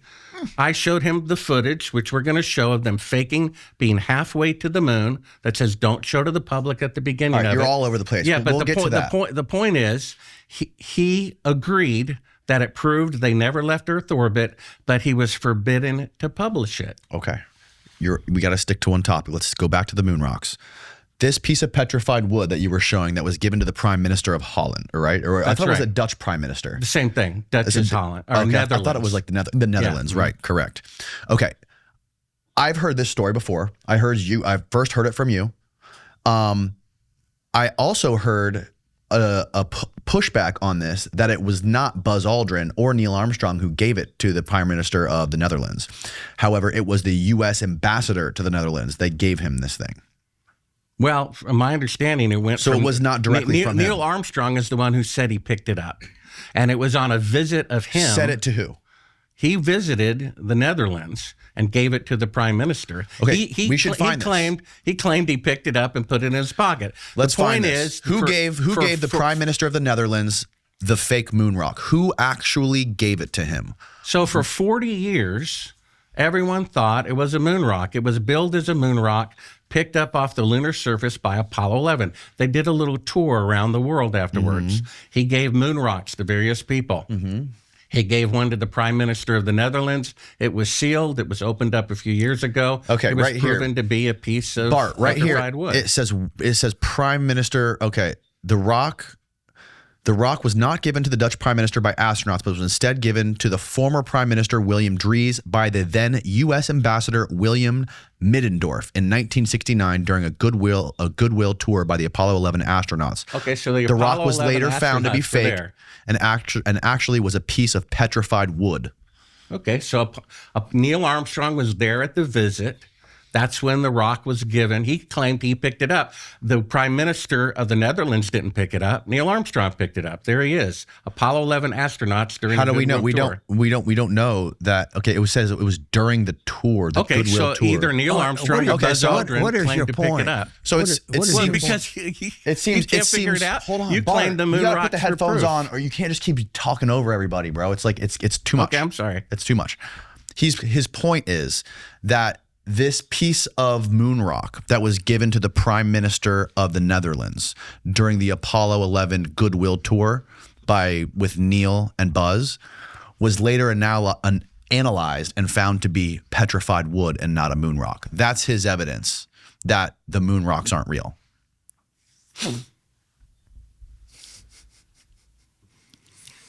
Well, I brought back a couple 100 pounds, maybe, moon rocks. I don't remember exactly. And they're very unique. They got a radiation history that is unique. They look anything like that? No. No. They look like charcoal, and they don't look like that. Okay. They look like more gray charcoal. What was the biggest moon rock that you brought back? I think 25 pounds. Whoa. Like roughly how big though? I had to roll it up my leg. It was first EVA at Plum Crater. And is that a moon rock, right? Is that a real moon rock? We didn't collect anything like that. The one on the right. No. No. What? Zoom out, Steve. See if we can find something that Charlie would think that looks like one of the moon rocks that he grabbed. Does any of this look like one of the rocks that you had? No. No. Mm-mm. What if we Googled Charlie Duke moon rock? Oh, there you go. Okay. Maybe Apollo 16 moon rock. Oh yeah, or Apollo 16 moon rock. Yeah. A Big Muley I picked up. Go left. Is that Big Muley? The one on the left. Zoom out, left. Steve. That one. The Big Muley. No, the other one to the left. That one. Yeah. Uh-huh. That's a real moon rock. I picked it up. Yeah. That was a 25 pounder? I don't remember how. No, it didn't weigh that much. But no. But I don't remember. We picked a total collection for Apollo 16 was probably a couple 100 pounds. And when you got him into the module, when you got the rocks in there, did you have them in any kind of specific bag or anything? We had them in vacuum boxes. Mm-hmm. A lot of them, right? And then a lot of them were just in I don't remember exactly. In none of them, whether we had them brought back or just didn't have room for them in these rock boxes, we call them. Mm-hmm. But most of them were put in rock boxes outside, and so never saw atmosphere inside. Right. So once you took your suit off, you weren't able to interact with them at all. You couldn't touch them. You could smell them. I don't remember doing any of that. No. No. What about once you got back to Earth? Did you touch them at all or hold them at all when you got back to Earth? We went into the Lunar receiving lab where they were, and we were able to put on gloves or whatever it was and sterilize that thing and just look at them. Mm-hmm. But I don't remember picking them up and tossing them around or anything like that. Were there any smells that you remembered? Like usually smells are good at triggering memories. Like was there any specific smell that was strange to you about the moon when you got back in the? Well, we were pretty stinky, I can say that. A lot of BO. A lot of BO. Yeah. A lot of BO, but nothing else. No other interesting smells. No. Well, I mean, some of the food smelled. You know. You could, smell a tuna salad or something. What about like dust or something, like dust from the moon on your suit or on your boots or something, anything like that? No? I don't remember any smell from but sometimes that smell, there was a gunpowder smell sometimes. And what was that from? I don't know. It's probably moon dust, but I'm not sure. But there's no organic material in it, like gunpowder. Right. So Okay. So this moon rock debate is difficult because we don't have any moon rocks, and we haven't done any analysis on any moon We rocks. picked up that one, Big Muley. Okay. Yeah, it looks absolutely nothing like the petrified wood on the left. No. So it was given to this guy. So I guess the story is true. I mean, if we've corroborated it with AI and with Bart's article that gift was given, but it wasn't. It was given by the U.S. ambassador to the Prime Minister of the Netherlands. The one on the left. The one on the left, yeah. And it was he was told. It doesn't look like any of the moon rocks we collected. Right. Right. Well, you said they were different in different landing sites earlier, that the rocks at your site in Apollo 11 were different. Were the rocks different at different landing sites? Did they look different? Not that I recall. Not that different. They're not that much different. Right. Okay. Okay. The number one proof is what we have next. And I'm answering your question about what proof there is. Now, I gave NASA the benefit. About what specifically? About how they didn't go to the moon. They can't leave Earth orbit. They still can't leave Earth orbit. Are we talking about radiation belts now? No, I'm talking about the footage of them faking being halfway to the moon. The footage. Okay. If you show, I do after this. I would like to talk about the radiation belts, if that's okay. That's next after this. Perfect. Right. And so first, let's look at the slide D8. This is at the beginning of the reel. I asked NASA for every video, every film from Apollo 11, figuring if they faked it, they're more likely to have made a mistake the first time they faked it. Now, keep in mind, I went from being the biggest fan, gaga, worshiping the Apollo 11 project with pictures on my wall everywhere I went like a shrine, to having an open mind that maybe they faked it, to looking into it, being given $1 million by somebody who builds rockets for NASA to investigate it, who said they were fake, and then stumbling upon this evidence, which is what convinced me that they were fake. In fact, this footage was shown to 2 NBC news directors. They both agreed it proved that Apollo 11 never left Earth orbit, and they were threatened by the federal government not to broadcast it or to have their license pulled. So the first part you'll see in D8 is the slide that says not for public distribution. Oh, it's not popped up. There we go. Okay. So that shows that this is not for public distribution. Now, the next clip is at the very... Let's read it. It says, this film of the Apollo 11 mission was produced as a report film by the Manned Spacecraft Center and is not for general public distribution. Yeah, I asked NASA for unedited footage, and everything I got was pre-edited with a voiceover, and it's the same footage over and over again on 10 different reels, exact same footage. Most reporters are satisfied with that. I'm investigating the possibility that they faked it, and I asked for everything, specifically unedited footage. I got this and one other reel that was unedited. Now, at the very beginning of the reel, clip 9, which you're about to play, you'll hear NASA say, the TV picture looks great.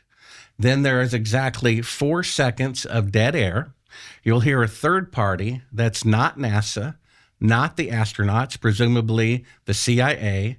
And after 4 seconds go by, they tell Neil Armstrong in a private earpiece, talk. And then he starts speaking because he's claiming that he is halfway to the moon at this point in the mission. The timestamp indicates, according to the script, that they're supposed to be halfway to the moon. In fact, they never left Earth orbit. They can't leave Earth orbit now, and there's a number of reasons for that. So, Charlie, have you ever seen this footage before? No, it's crazy. Okay. Yeah, it is crazy how corrupt the federal government is. Well, so I mean, you're calling me a liar. I never went to the moon. Well, obviously. I mean, what surprise. You knew who you were going to be here. You knew who was going to be here before you got here. 12 of you us. act like it's a surprise. I am a surprise. I didn't realize that you thought it was all a fake. You knew that. You reminded me of our phone conversation 20 years ago when you walked in the door that I said you quoted me word for word. I showed you his website that I had before proof you came down that we here. didn't go to the moon. You knew when he invited you. This is no surprise, and yet you're acting like you're surprised. This is why you should get the Academy Award. Now, the reason is if he's halfway to the moon, there would be an estimated 2-second radio time there and 2 seconds back. So they're faking a radio delay. Okay. You'll hear NASA. You'll hear 4 seconds go by. You'll hear a third party that's not NASA, not the astronauts, prompt Neil Armstrong with talk. And that way they can fake the 4-second radio delay. Go ahead and play clip 9. Hello, Apollo 11. Houston, Goldstone says that the TV looks great. Over.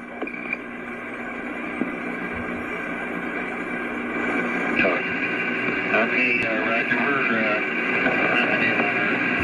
Hello, Apollo 11. Houston, Goldstone says that the TV looks great. Over.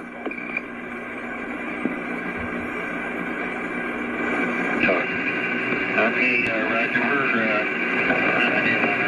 Okay, so and how was it? Where did you get this stuff from again? From NASA. NASA sent you this. Bill Casing, one second. They sent it to you by mistake? Either that or one of my sources at NASA who said the missions were fake, thinks a whistleblower sent it to me. Okay. And so... Hold on, Charlie, what do you make of that? I don't understand what he's talking about here, but the missions were not fake. They sent me to the moon. And we understand that. You've been saying that for 56 years. Hold on, Bart. The footage that we just watched was from Apollo 11. Could you hear it? Can you hear it in your headphones? It's Houston communicating with the astronauts on the radio, and then you hear a 4-second delay, and then you can hear the audio of someone going, talk. And then you hear Neil Armstrong responding to Houston. Let's watch it one more time. Let's show Charlie one more time. I didn't get that. Yeah, let's show him one more time. Just read the text. Hello, Apollo 11. Houston, Goldstone says that the TV looks great. Over. 2, 3, 4. Okay, Roger. Does that make sense? No. They can't leave Earth orbit today, and they can't leave Earth orbit in 1969.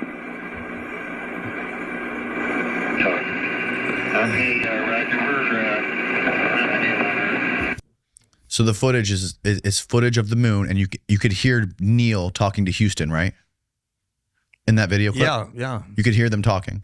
And there's a little voice that pops up after 4 seconds that says, talk to Neil. Why would there be a voice telling Neil to talk? Yeah. Okay. He has no idea. They on the moon, or they're halfway, right? They're supposed to be halfway to So the this moon. is when they were halfway to the moon, communicating with Houston. And after Houston said something on the radio, there was 4 seconds, and then somebody on the radio saying, talk to Neil, instructing Neil to respond to Houston after 4 seconds. Why do you think that would be? I don't know. Okay. In my recollection, I was in mission control for Apollo 10. Mm-hmm. I was Capcom. I was in mission control for Apollo 11. It's Capcom. And nothing like this ever happened in mission control. No, there would never be anybody saying talk to anybody. No. It would just be as soon as you hear it, you would respond. Generally, that was true, yeah. Okay, what were the exceptions?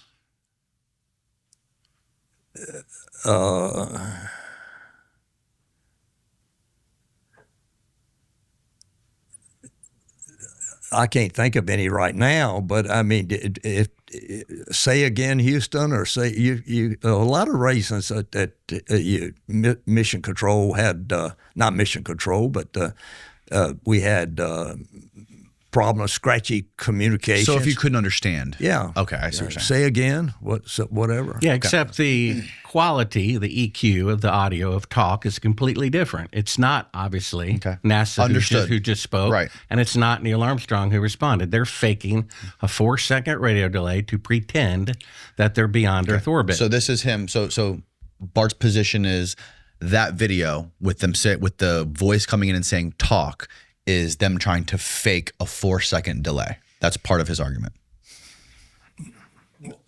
So what? I mean, I don't understand. That's just one of his arguments. Is that because you hear the voice come in and say talk, the talk comes in 4 seconds after Houston finishes their statement, right?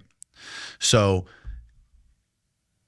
the presumption from Bart is there's no delay, but the astronauts were instructed to wait for 4 seconds until someone else came in and said, talk. That way it would look like there was a 4-second delay, and it would look like they were already halfway to the moon. Right, because if you play clip 11, Neil Armstrong, for the TV audience, the part that was shown to the public, says he's calling in from about 130,000 miles out. Right. Halfway to the moon. Go ahead and play clip 11. Hi, Roger. Houston, Apollo 11. Calling in from about 130,000 miles out. Okay, so that's him lying. He's not 130,000 miles out. He's still in Earth orbit. That's why they faked the 4-second radio delay. Now play clip 10. Is this the photo of them faking the window thing? Almost. The one before. Okay. Let's try to go through this. We have a lot to cover, and we're almost 2 hours in. We only have one window that has a view of the Earth, and it's filled up with the TV camera. Okay, so go back to clip 11. The 130,000 miles out. Don't play the audio, but just bring up the image, and you can hit pause so we can see the image. So according to Neil Armstrong, there's only one window that has a view of the Earth, and it's filled up with the TV camera. Because Make sure you're talking to the mic. Oh, yeah. So if you were really halfway to the moon, looking back at the Earth like this appears to demonstrate, even though it's a fake shot, you would have to have the lens of the camera to the window in order to shoot the Earth far away, floating in space. He says, he's lying, 130,000 miles out, and he says that the camera is completely filling up the window. That's a lie too. The camera is really at the back of the spacecraft.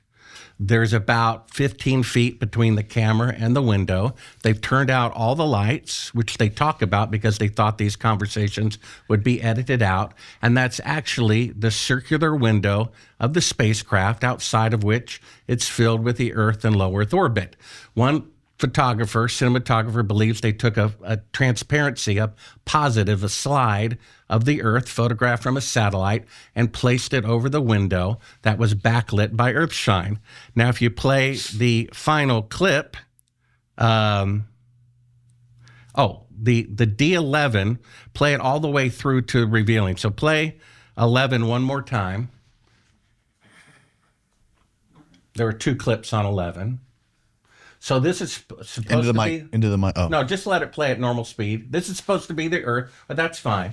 This is supposed to be the Earth floating in space. This is the outtake. That's why it said, do not show to the public.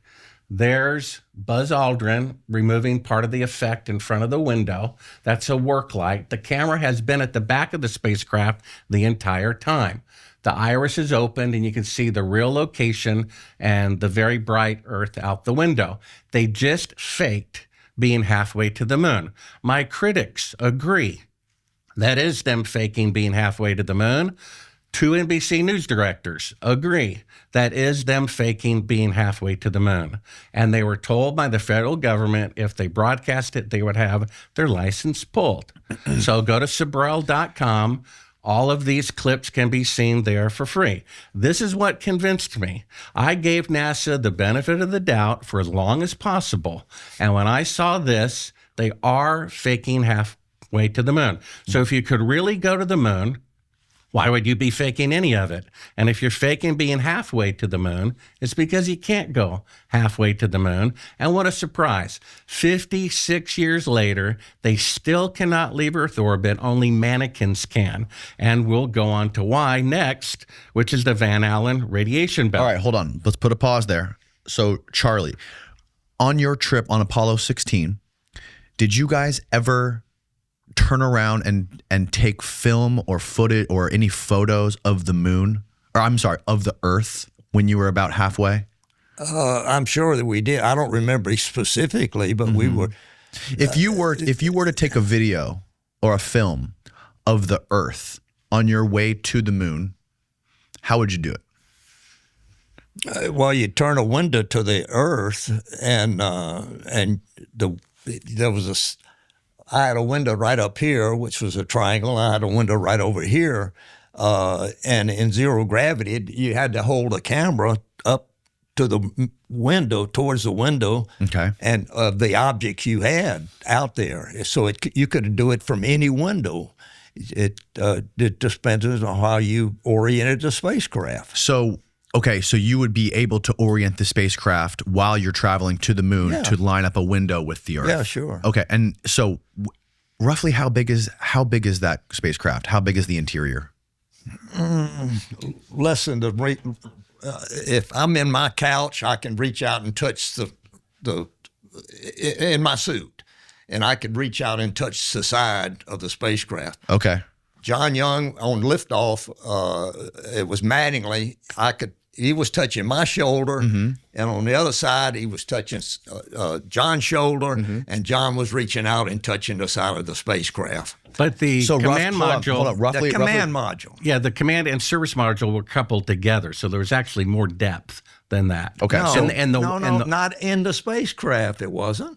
They were. The service module was hooked to the command module was sat on top of the service module, and we received a lot of stuff from the service module, but the command module was a separate entity and didn't have connections. There were electrical connections and service connections, but there weren't any pathway. You couldn't go there. You couldn't go there. Got it. Okay. And so you're saying it was roughly about maybe the size, the length of this table, maybe a little bigger?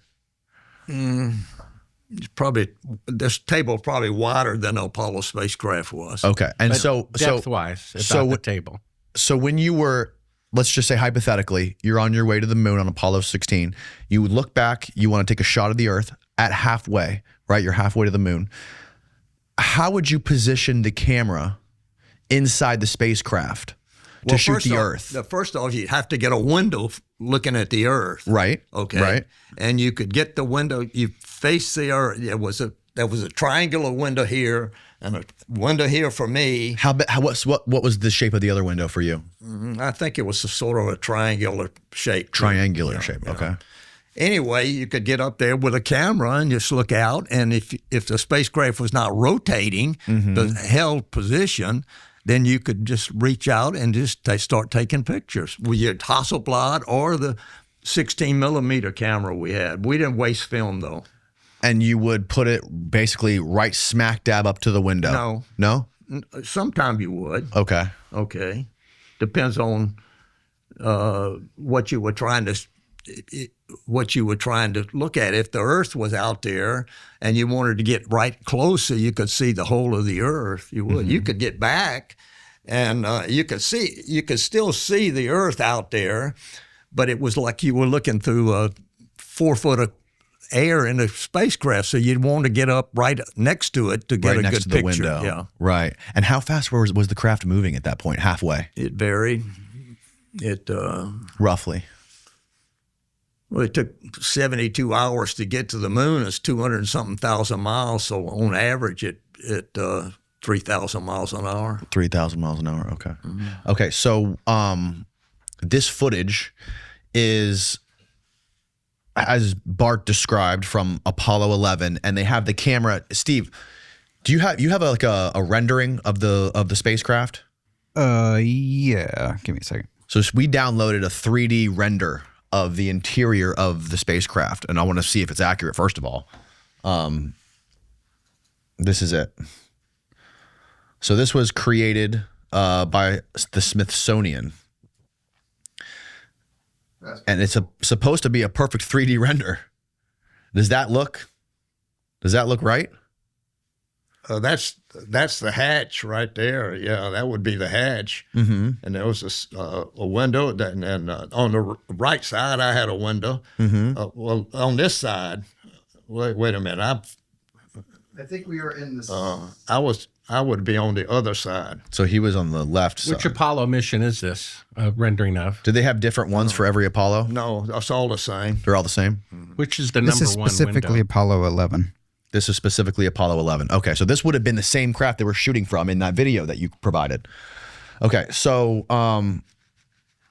which window, Bart, were they filming from based on this 3D render? You referred to it as render? the number one window. So, and it appeared to be circular on camera. And like I said, another cinematographer thinks they put a device over the window with a photograph of the Earth. I don't see any circle windows at all in this. Was there a circular window in there, General? That's kind of like a square. It's like a rounded square. This way. And there might be a circular window in the hatch. I don't remember. So the hatch is missing here. So maybe that's what they were filming out of, the hatch. Well, no. The hatch would be open, And sometimes you could, if you got right up close, you could see the hatch being. Yeah, I think you're right. The circular window was so on find the a hatch. find a photo of the hatch for the lunar module and see if there Not was the lunar module, the command module. The command module. I'm sorry.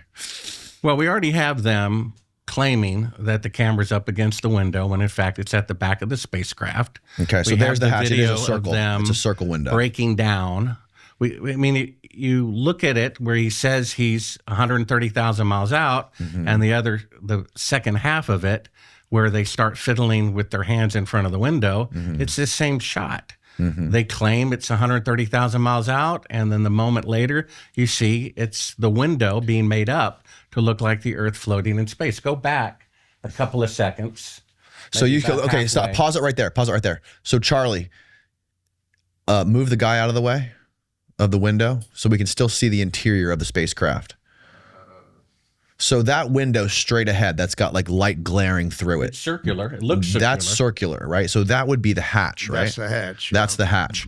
Okay, so the camera is basically as far back as it can possibly be inside the command module. That's in the lower equipment bay. It would be the lower equipment bay. Okay, cool. Now play it so we can get a better idea of the camera's staying there and they're adjusting the exposure. Yeah, right there. So there you can see. So a moment ago, they claimed that was 130,000 miles out, the Earth floating in space. But it's not the Earth floating in space. It's the window being made to look like the Earth floating in space. So they're faking being halfway to the moon. So why would they fake being halfway to the moon if they really went halfway to the moon? Well, you don't even have to go that far. Okay. Let's say why are they shooting it from so far back? Why wouldn't they put the camera up to the window?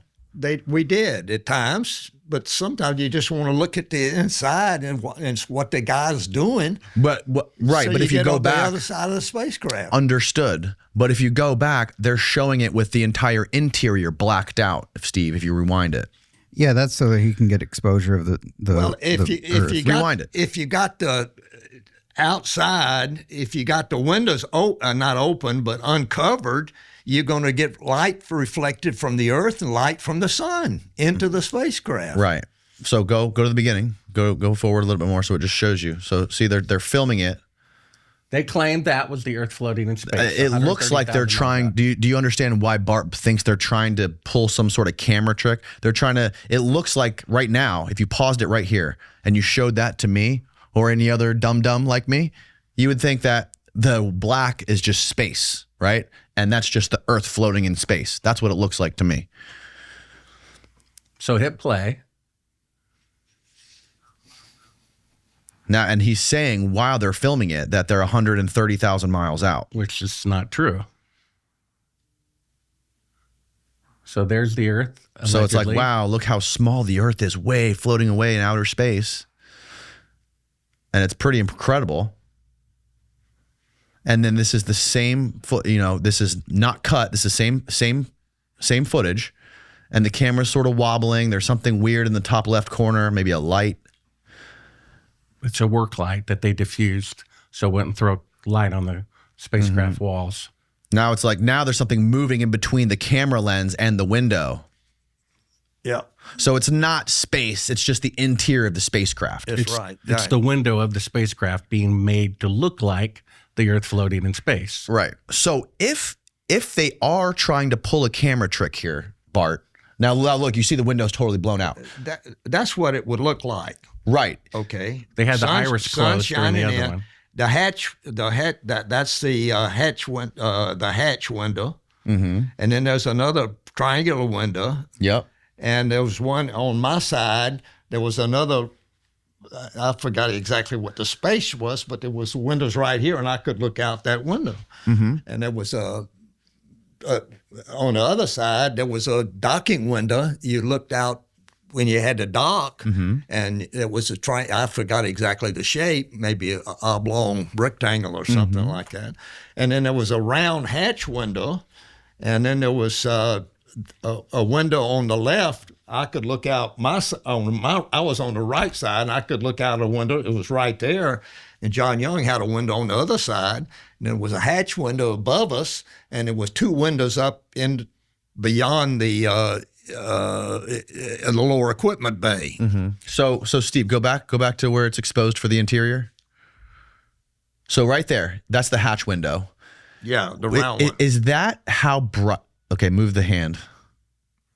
Okay, is that how would it be that bright? Yeah, 130,000 miles away. If that window was facing the Earth at 130,000 miles out, is that how bright it would be? It's facing more to the sun than the Earth. Well, the video's claiming, according to the video, Neil is saying that that's the Earth. That wouldn't be the Earth.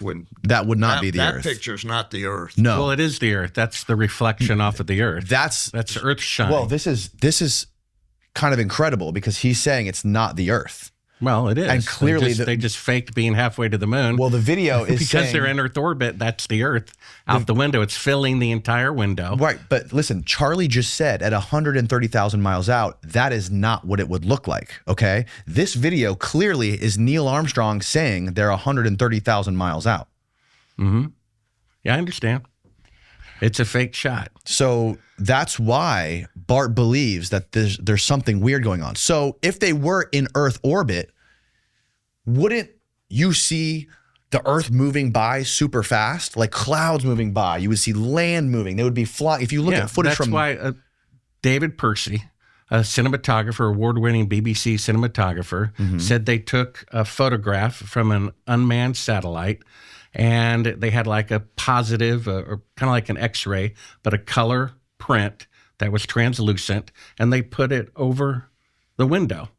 Well, that's what they were removing when you see the yellow circle around the window. So, they're removing the photograph. So it's a photograph that's being backlit by Earthshine. Of the Earth. Correct. With a Terminator line. They're shoving it in the window. They put a little crescent piece of material into the window. I see what you're saying. To fake the Terminator line, dividing night and day. So I don't understand the purpose of this conversation. So this video that we're watching right now, that you just watched, this is a video of Apollo 11, and Neil says in the beginning of the video that they are 130,000 miles away from the moon. Yeah. So he just said they're halfway. Yeah. And you just said there's no way they're halfway. I didn't say that. Judging by looking at how bright that window is, you said if that's the Earth, it wouldn't be that bright. I didn't say that. I said that could be the sun shining then. No, but I'm saying if that window was facing the Earth at 130,000 miles, you said it wouldn't be that bright if that was facing the Earth. You would see the Earth. You wouldn't see this is the sun shining in. Okay, but okay, hypothetically, if that window was facing the Earth at 130,000 miles, you said it wouldn't be that bright a minute ago, right? The Earth was never that bright. Okay. You look out the window and you'd look out the window and you'd see the Earth just hung up there. Right. It wouldn't be blasting through the window like that. What about from Earth orbit? Would it be that bright from Earth orbit? Depends on where you are. So it might be that bright from Earth orbit. Yeah. Okay. Interesting. I don't understand the purpose of this discussion. Well, they're faking being halfway to the moon. It's because he thinks this is a fake shot. He thinks that this craft right here is in low Earth orbit, and they're trying to fake it by moving the camera back and exposing for the window to make it look like Earth is really far away, and the surrounding inner spacecraft that's underexposed is just space. He thinks they're trying to make some sort of a camera trick to fake that they're halfway to the moon when they're really in low Earth orbit. That's what Bart's claim is. When you're in low Earth orbit, you look out and your windows are facing at the Earth. You look down and you just see nothing but Earth. Right. And you're whizzing by. Right. You see you can go over Australia, you can go over the Pacific. It depends on where you are. Mm-hmm. And you're in a low Earth orbit, you look out the window. It might look something like that, filling the windows with light. No, it would not. Okay. Well, that camera's exposed. Only if the windows are pointed towards the sun. Right. Okay. I see. A moment ago, you said it might look like that from Earthshine and Earth orbit. It depends on the exposure of the camera. Earthshine, yeah. The Earthshine, yeah. Okay, Steve, what were you going to say? It looks like this. It's not the. It looks like because I'm also a cinematographer, and I would say that window. That's probably the color of the window, and the sun is. Can you see this mouse? Yeah, the sun is probably somewhere over here poking through. You can see these rays shooting in right there. It's kind of hard to tell because he's got light bounce on his shoulder and he's got light bounce on this elbow. It's likely hitting some part inside of the spacecraft and bouncing back, and it's filling in his face over there. It's lightly kissing the shoulders here. But you can always tell sunlight because you can just look for the brightest thing, and that would be that ray shooting through. So it's probably just veiling the glass, and the glass is, you can see there's color right there. Yeah. And you can see there's a similar color right here. So this one's getting kind of the brunt blue of it. Color too. It is a blue. I think it's a tint. And what you're seeing there is, even when you back up over here, this is just a bokeh ball. A bokeh ball showing whatever the lens is seeing. And this texture is probably the cabling that you see later on. Or it could just be like imperfections in the glass. But that looks like the Earth to me. That looks like the Earth to me too. But it's out of focus. Obviously, it's not. It's the window. Not. And it's got a perfect Terminator line too. Go to the part where they're fiddling with it in front of the window. Go back another 15 seconds and hit play. It's misformed because it's... hit play. So, Steve, you don't think they're trying to film the Earth here? I don't think so. Well, hit play. They're looking at the window. They're definitely trying to film the Earth. That's where they claim it's 130,000 miles out. It's a duplicate of this. This is later on in the tape. It's very confusing. That's it's very supposed to be halfway to the moon. And now you see them breaking down the effect, removing the transparency of the photograph of the Earth in front of the window. The camera was never up against the glass. It was at the back of the spacecraft. They closed the iris down so that the walls became black. And here they are removing part of the effect in front of the window. All right. This is what convinced me and two NBC news director and an award-winning cinematographer and my critics agree it is Apollo 11 faking being halfway to the moon. Okay. So why would they fake being halfway to the moon if they really went to the moon? And if they're faking being halfway, it's because they cannot go halfway. Right, understood. They cannot leave Earth orbit, and we'll go into why, which is the radiation belt that surrounds the Earth. Which we're going to do. We're 2 hours in. We have an hour left, but coffee is here, and I need to go to the bathroom. So we're going to take a quick break, coffee break, bathroom break. We'll come back, talk about the radiation belts. Be right back. Okay, now we're back. We're going to talk about the radiation belts, the Van Allen belts. What is your position on the Van Allen radiation belts? Well, my position is what von Braun's original findings were, which is that it's 250 times a lethal dose. We have a quote from him in print that he says that if you do the math. And if you first show slide D12. Okay, before you get to D12, for people that don't know, that are listening to this is Bart an image of the belts. So the Van Allen radiation belts are basically large toroidal donut-shaped pockets of radiation that exist about, 1,000 miles out from the Earth? And extend about 30,000 miles. And every single space shuttle launch, basically every astronaut and every space shuttle launch, every moonwalk that's ever, or I'm sorry, not moonwalk, spacewalk that's ever been done has been done below that in low Earth orbit. The only manned mission that has ever been outside of the Van Allen radiation belts is the Apollo missions. Is that correct? Gone through them. Yeah. If you look at D12, you can show the audience what they look like and how every manned space mission, Mercury, Gemini, Skylab, the space shuttle, is well below it. And this field of radiation starts at 1,000 miles and extends about 30,000 miles. If you go to D13, this is a press release from the Apollo mission that was given to the press. They launched from Florida to be near the equator, and they go right out through the middle. You see that right at the equator. They go through the Van Allen radiation belt. Now, if the spacecraft, like General said, is going 3,000 miles an hour and they're 30,000 miles thick, that would be 10 hours in the radiation to the moon and 10 hours back. I believe maybe the spacecraft was going a little bit faster, but in any case, it was at least 2 hours in the radiation to the moon, up to 10 hours, and another 2 to 10 hours back. Now, the Orion mission sent up Geiger counters into the radiation belts in 2014, unmanned. and they registered the radiation. I called NASA. I said, I'm a journalist. This is a non-military, taxpayer-funded scientific mission. Can I please have the Geiger counter readings? They told me that was classified. They weren't able to tell me. Now, when NASA sent probes to the sun to find out the temperature of the sun, the temperature wasn't classified. And when they sent probes to Jupiter to measure the amount of helium in Jupiter's atmosphere, the amount wasn't classified. So why would the amount of radiation inside the radiation belts in a spacecraft intending to one day send people to the moon, why would that radiation measurement be a classified secret? Charlie, do you know why that would be classified? I didn't realize it was. So I would imagine that if it was classified, we would classify it because we wouldn't want the Soviets or the Chinese to know the actual level of radiation. Like, if you guys want to figure it out, what is the point of this discussion? The point that we're discussing now is Bart's position that the Van Allen radiation belts are too dangerous for human beings to pass through and survive. And he's building his case to why that is right now.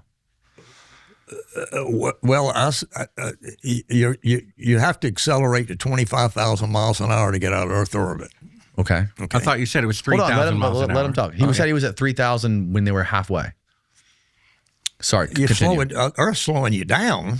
Okay, so the total distance of the moon is about 3,000 miles an hour. 7 times 70, that's 210,000 miles. Okay. So when you go through the Van Allen belts, you're going so fast, it's just you're through. How fast are you traveling when you guys were going through the Van Allen belts? Do you know? Escape velocity is about. Let's see, I don't remember exactly, 36,000 feet per second or something like that. NASA told me it was 17,000 miles an hour. No, so that's Earth orbit. That's Earth orbit? Yeah. Okay. Then you have to escape Earth orbit, accelerate. Now, I don't remember exactly what it was, but it was over 20,000 miles an hour to get out of Earth orbit. And so the S4B, the third stage of the Saturn rocket, you stayed attached to, and that engine lit and pushed you out of Earth orbit on a trajectory to the moon through the Van Allen belts. After that, you separated, you turned around and retrieved the lunar module from the third stage. It was riding underneath the command module and service module. So you separated and you turned around and you came back in and you docked. And then when you got all the electrical connections made, you flipped a switch and it released all the bolts. And then you could back it out from the third stage of the Saturn rocket. Okay. When you guys were traveling through the Van Allen belts, were you guys paying close attention to like where in the Van Allen belts you were? And also before you like when you were preparing, you guys did an unbelievable amount of prep and training for this, right? What were for the whole mission, right? What were the conversations like during training with anybody, including Von Braun, about astronaut safety when it comes to radiation and the Van Allen belts? What were those conversations like? There wasn't very much conversation about it. It wasn't any danger. You're going through so fast, you're exposed to so much radiation, but it's just boom, you're through, and the belts are high radiation, but they aren't very thick, so you just go right straight through them, and you don't get much radiation. I don't remember our dosimeters. We had dosimeters, several of them on our body and some in a spacecraft. I don't remember. And that measures the level of radiation that we're receiving. Yeah. Okay. Yeah, according to NASA, the radiation belts are 30,000 miles thick. Right. And if you were going 20,000 miles an hour, that would be an hour and a half in the radiation to the moon. Would be an hour and a half. It'd be a little over an hour. 30,000 miles would be, if it's 30,000 miles thick and you're going 20,000 miles an hour. You said 25. Well, he said 20. No. Okay.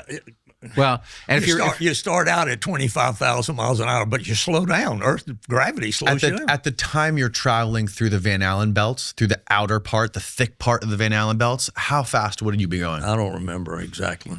Over 20? Yeah, over 20. Over 20,000. Well, then that would put you so to you'd the be in moon there for an hour, roughly. You'd be in the Van Allen belts for an hour. How thick are they? I don't even remember how thick they are. Well, according to that math would suggest that it's about an hour in there, right? Maybe a little bit more. Yeah, about an hour and a half to the moon, hour and a half back at 20,000 miles an hour. But then there's a contradiction. If you're going 20,000 miles an hour with inertia, you'd be at the moon in a little over 10 hours rather than 3 days. But they slowed down, right? Don't they slow down? Allegedly, once they got to the moon, obviously they would have to slow down to land on the moon. Now, may I say something? Yes. Okay, so you leave Earth orbit. You're in Earth orbit. Mm-hmm. You got to accelerate to leave Earth orbit. Correct. Certain, I don't remember exactly the figure, but you accelerate to Earth. Then the Earth starts slowing you down. Okay. Gravity. At what point does it start slowing you down exactly? As soon as you shut the engine off. Oh, okay, got it. Okay, but you're beyond that. You had enough velocity to get out of Earth orbit and go straight to the moon, or you got shot out in front. It's like being a shotgun shooter. Mm-hmm. Here's you're aiming this way, but here's the target. By the time you get there, you're in orbit. I mean, you get there so you can get into orbit. Mm-hmm.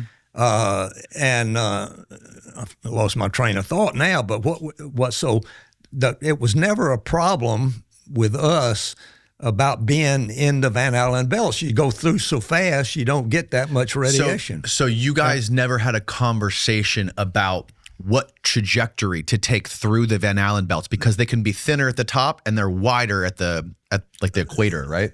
So you guys never like decided we got to go through it at this angle or that angle? We never, the crew had no say. Got it. Mission control made your trajectory. And you weren't aware of it at all either?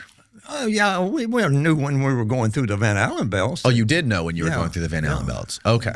And I think that, I don't remember exactly, but we had dosimeters in the spacecraft, and they must have read something, but I don't remember the details. Okay. We have clip 14 of Kelly Smith of the Orion Project, which they said the radiation readings were classified.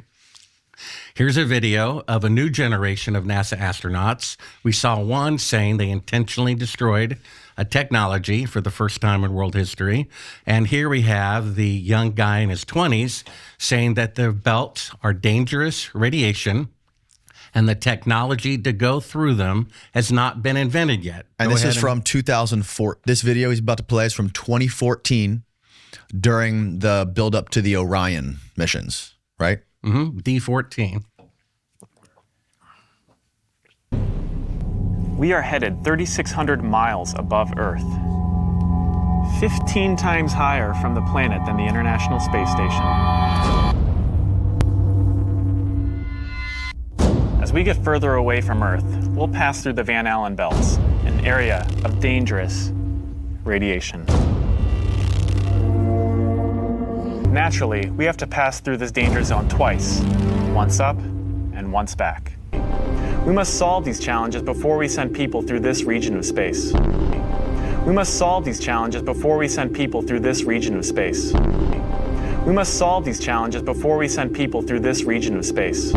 Okay, so he said we must solve these challenges before we send people through this region of space. So the radiation protection is a challenge that has yet to be resolved. We must solve these challenges in the future before we send people through this region of space. So the challenges of the radiation have not been resolved, and they must do it before they send people through this region of space. So that there. We never went to the moon. Well, what do you what do you make of that though? Like what do you make of this astronaut in 2014 saying that we have to solve the challenges of radiation before we send people to the Van Allen belts? What is your reaction to that? Through the Van Allen belts? Is that what he's saying? Does he say through? Yeah. No, he said into this region. I believe he said. Oh, yeah, I wouldn't want to orbit it. He said through this region of space. Can you play it again? Can you play exactly what he says again? Did he say through or through? We must solve these challenges before we send people through this region of space. Through this region of space is what he said. Yeah, onto the moon. The project is Orion, which intends to send people to the moon through this region of space. Was that the objective of Orion, to send people to the moon? That's right. It was the precursor to Armistice. So it's all about quote, Google returning what to was the moon. objective of the Orion missions? The objective of NASA's Orion mission was to transport human crews on deep space missions, starting with a return to the moon under the Artemis program and eventually extending to Mars. Orion is designed to provide long-duration crew support, protect astronauts from deep space radiation, and handle high-speed re-entry into Earth's atmosphere. Okay. Mars makes more sense because you're going to be out there for way longer. Well, look at article. Well, But he's talking about the he's Van talking Allen about belts. just through this region of space, which is the Van Allen radiation belt. Yes. We must solve the radiation challenges, which means they're not solved. And then he says before we send people through this region of space. So if they haven't been resolved yet, then the Apollo astronauts didn't go through them. Well, it says so right there out of his own mouth. It's definitely, I'm not saying that the astronauts never went to the moon. I'm in the middle here. But it is very weird that a guy in 2014 would say we have to solve the problem of the Van Allen belt's radiation before we go through. It's odd, right? It sounds like to me it's odd, but we did it. Right. Okay. Well, that's why I'm saying you did not. Right. Obviously. Where did 200 pounds of moon rocks come from? I just showed you. Von Braun picked him up from Antarctica. There's a picture of that on the web, picking up lunar meteorites before he went to the moon for the first time. Seems like a weird use of his time. Moon rocks have proven to be fake. And according to a contractor that I spoke to at length, he says NASA has ceramics labs which can mimic moon rocks. Now, go to link 15 as we stay on the radiation. This is an article from Reuters that says radiation prevents travel to the moon. That's slide number 15. Well, I walked on the moon. I don't know about anybody else, but Right. John Yeah, you Young keep saying that. We know that. You've been saying it for 56 years, and you're not going to admit your guilt. Nobody who was, brought to trial for We're just trying to, crime ever admitted we're going their guilt through either. each piece of evidence and trying to rationally analyze what it means and let the audience decide. And a lot of this I realize you haven't even seen yet. Like, obviously you hadn't seen that video of that guy in 2014 saying we have to solve these issues, but it's weird. And that's the case he's making. This is some of these videos that we're playing are some of the reasons that people are questioning it. Go ahead, play it. Do you know how fast you're going when you leave Earth orbit? How fast? Guess.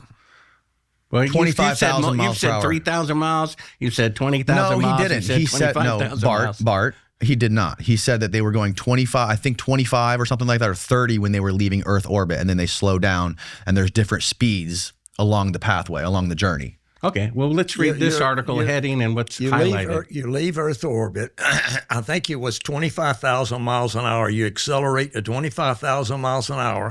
You leave Earth orbit, and then from there on, you start slowing down. Right. Okay. And then when you get to the moon, you accelerate because lunar gravity takes over and you accelerate. And so you're going too fast. When you get there, it whip you around and bring you home.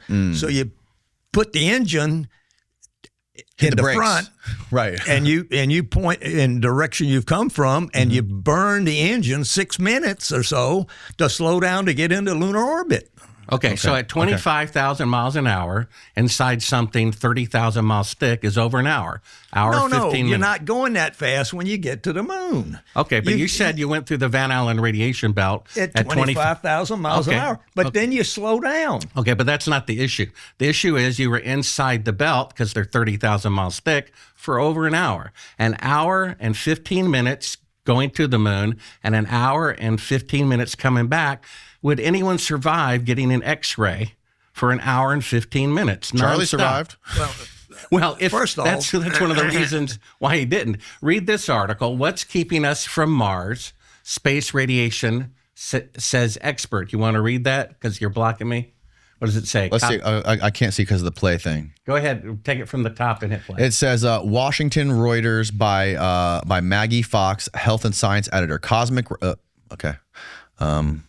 Cosmic rays are so dangerous and so poorly understood that people are unlikely to get to Mars or even back to the moon until better ways are found to protect astronauts, experts said on Monday. So if the radiation is too severe to travel to the moon today with superior equipment, how did you go 50 years ago with inferior equipment? We did it. Well, we know that. You've been saying that for 56 years. What are you aware I'm of? still here. What are you? Which is proof you didn't go through the radiation. Charlie, what sort of I went to the moon. I understand. We picked up moon rocks. Was there any sort of special shielding or materials used on the exterior shell or the hull of the spacecraft to protect from radiation? Nothing. Okay. Not that I remember. D16 is a quote from Van Allen, who discovered the belts, about the magnitude of the radiation. Play D16. Here's the guy who discovered the belts. They're named after him. And read what he says about the radiation. Okay. This is from Dr. James Van Allen. He said this in 1959. Our measurements show, can you hear me, Charlie? He said, our measurements show that the maximum radiation levels as of 1958 is equivalent to between 10 and 100 Roentgens per hour, depending on the still undetermined proportions of protons and electrons. Since a human being exposed for 2 days to even 10 Roentgens would have only an even chance of survival, the radiation belts obviously present an obstacle to space flight. And then read the bottom part. But this says 2 days. Exposed for 2 days to even 10 Roentgens. They were only in there for an hour, a little over an hour each way. Well, so it would have been read 2 the hours. math underneath it. So, okay. 10 to 100 Roentgens per hour averages to about 10 to 100 Roentgens per hour averages to 50 per hour. Okay. At the claimed speed of the Apollo craft, this is not James Van Allen saying this. This is somebody who's saying this? Well, this is the person who wrote the article. Okay. So this person who wrote the article said that at the claimed speed of the Apollo craft, this would be 2 hours in the radiation to the moon and 2 hours in the radiation back from the moon, or 200 Roentgens. Since 10 Roentgens over 2 days will kill you, which is 0.2 Roentgens per hour, the radiation belts are 250 times a lethal dose. So that's one reason. Okay, where can we, this is on your website. Where can we find this quote? What's the purpose of this discussion? Bart is claiming that James Van Allen himself said that the amount of radiation that you would get traveling through the belts would kill you. He said this in 1959. How fast would be? He's saying. How fast does he say we're going? It doesn't. It just says the amount of time. He's talking about the amount of time. He's saying 2 hours. Radiation is built based on strength and time of exposure. So he's saying the Apollo astronauts. How thick are the belts? 30,000 miles. The Van Allen belts are 30,000 miles thick? Yes. Google it. Let's Google it. How thick are the Van Allen radiation belts, Steve? It may be more than that. They keep claiming they discovered extra layers of it that actually add to the thickness. So I'm supposed to be dead. Allegedly. If you went through the belt. But let's check his pulse. So we didn't go through the Van Allen belt. Let's see. Okay. Well, according to Kelly Smith, you did not. This you says must solve these challenges before you go through. The thickness of the Van Allen belts varies. The inner belt is from, don't tell me all this. Okay, this says the outer belt is for 8,000 to 37,000 miles. So they fluctuate, but at the maximum, 37,000 miles thick. So that means you guys would have had over 2 hours of exposure to the belts. Did James, that the Van Allen belts, did he say that the radiation belt would kill you? Well, this is Google AI. It's going to be biased. Yeah, I mean, how does it know Lincoln was the 16th president? It was programmed to say that. Right. It's reading. It's reading from other articles. Now the next issue. This is anecdotal stuff, but we have to acknowledge that the vast majority of anyone writing about the Apollo missions or any government agency is going to say that James Van Allen didn't say this, and Google AI is pulling from this overwhelming amount of stuff that's written online. So that's one reason why they can't leave Earth orbit, and another reason is they don't have enough fuel. In my book, Moon Man, on page 149, here's Von Braun saying it himself. There's not enough fuel to leave Earth orbit. Let's hear. It is commonly believed that men will fly directly from the Earth to the moon. But to do this, we would require a vehicle of such gigantic proportions that it would prove an economic impossibility. Calculations have been carefully worked out on the type of vehicle we would need for the nonstop flight from Earth to the moon and return. The figures speak for themselves mathematically. 3 rockets would be necessary, and each ship would be taller than the Empire State Building, 100 stories. Apollo rocket was about 30 stories, and weigh about 10 times the tonnage of the Queen Mary, or 800,000 tons times 3. The Saturn V weighed 2,500 tons. That's a difference of 30,000% times 3. Now go to clip 18 and you'll see that Elon Musk just said. All right, Bart, pause. Where did you get that quote from? It's from his book, Voyage to the Moon, written by von Braun. Is there a way we can find that quote on the internet? Probably. I mean, we bought an old copy of his book. Okay. And it was written by him and quoted by him. Okay. So if it's on the internet, Steve will find it. What's the purpose of this discussion? You don't know. The purpose of this discussion is that we didn't go to the moon. Allegedly. You're just that's proving what I'm taking if you're acting like you don't know, it just proved that you're acting during the interview. So he's not the only one who said you need multiple fuel trips to go to the moon. So von Braun, he's saying von Braun himself was quoted saying that the Apollo missions would need multiple fueled 3 rockets, each one 30,000% heavier than the Saturn V rocket. Yeah. And then Elon Musk said about 6 months ago, if you go to clip 18, he said the Starship, which is 3 stories taller than the Apollo rocket and with the boosters on the side, carries twice the fuel as the Apollo rocket. He says it will take 15 launches, or the equivalent of 30 Saturn V rockets, in order to leave Earth orbit. We even have a video clip of von Braun saying everything, the best rocket he can build can only leave Earth orbit. Let's play that clip. Let's play the clip of von Braun from the horse's mouth. Let's get what he's saying. What clip number is that so Steve can find it? What clip? That one I didn't include, but how can we find it? Just go to Sibrel.com. It's one of the links of the book. I don't understand this conversation. Well, read this article. We did it. I understand. That's your position, that you did it and you went and you walked on the moon and you brought back the moon rocks. But why would von Braun say that it was impossible to get to the moon without multiple fuel trips? I don't know. I never heard him say that. Well, we got a video allegedly. Okay. Well, and look at the clip of Elon Musk. I want to see the clip of von Braun. Show us where to find the von Braun clip. Let's stick to one thing. He says he doesn't have it. Well, if you go to Sibrel.com and then go to Moonman links, look for the one that looks like old 1950s color. And there's one of von Braun. I don't know what clip it is, but in the meantime, while you're doing that, no, wait. You're getting too far ahead of yourself. We're here now. Where do we go? Scroll down. Keep scrolling. Just keep going. Keep going. Maybe you can find it on YouTube. Maybe you can find it on YouTube or something. Yeah, I decided not to bring it, but von Braun says the largest rocket that we can build, it's with Disney film, can only achieve Earth orbit. He says it word for word in a quote from my book. And now we have Elon Musk. If you go to the clip of D18, he's saying the very same thing. Look at D18.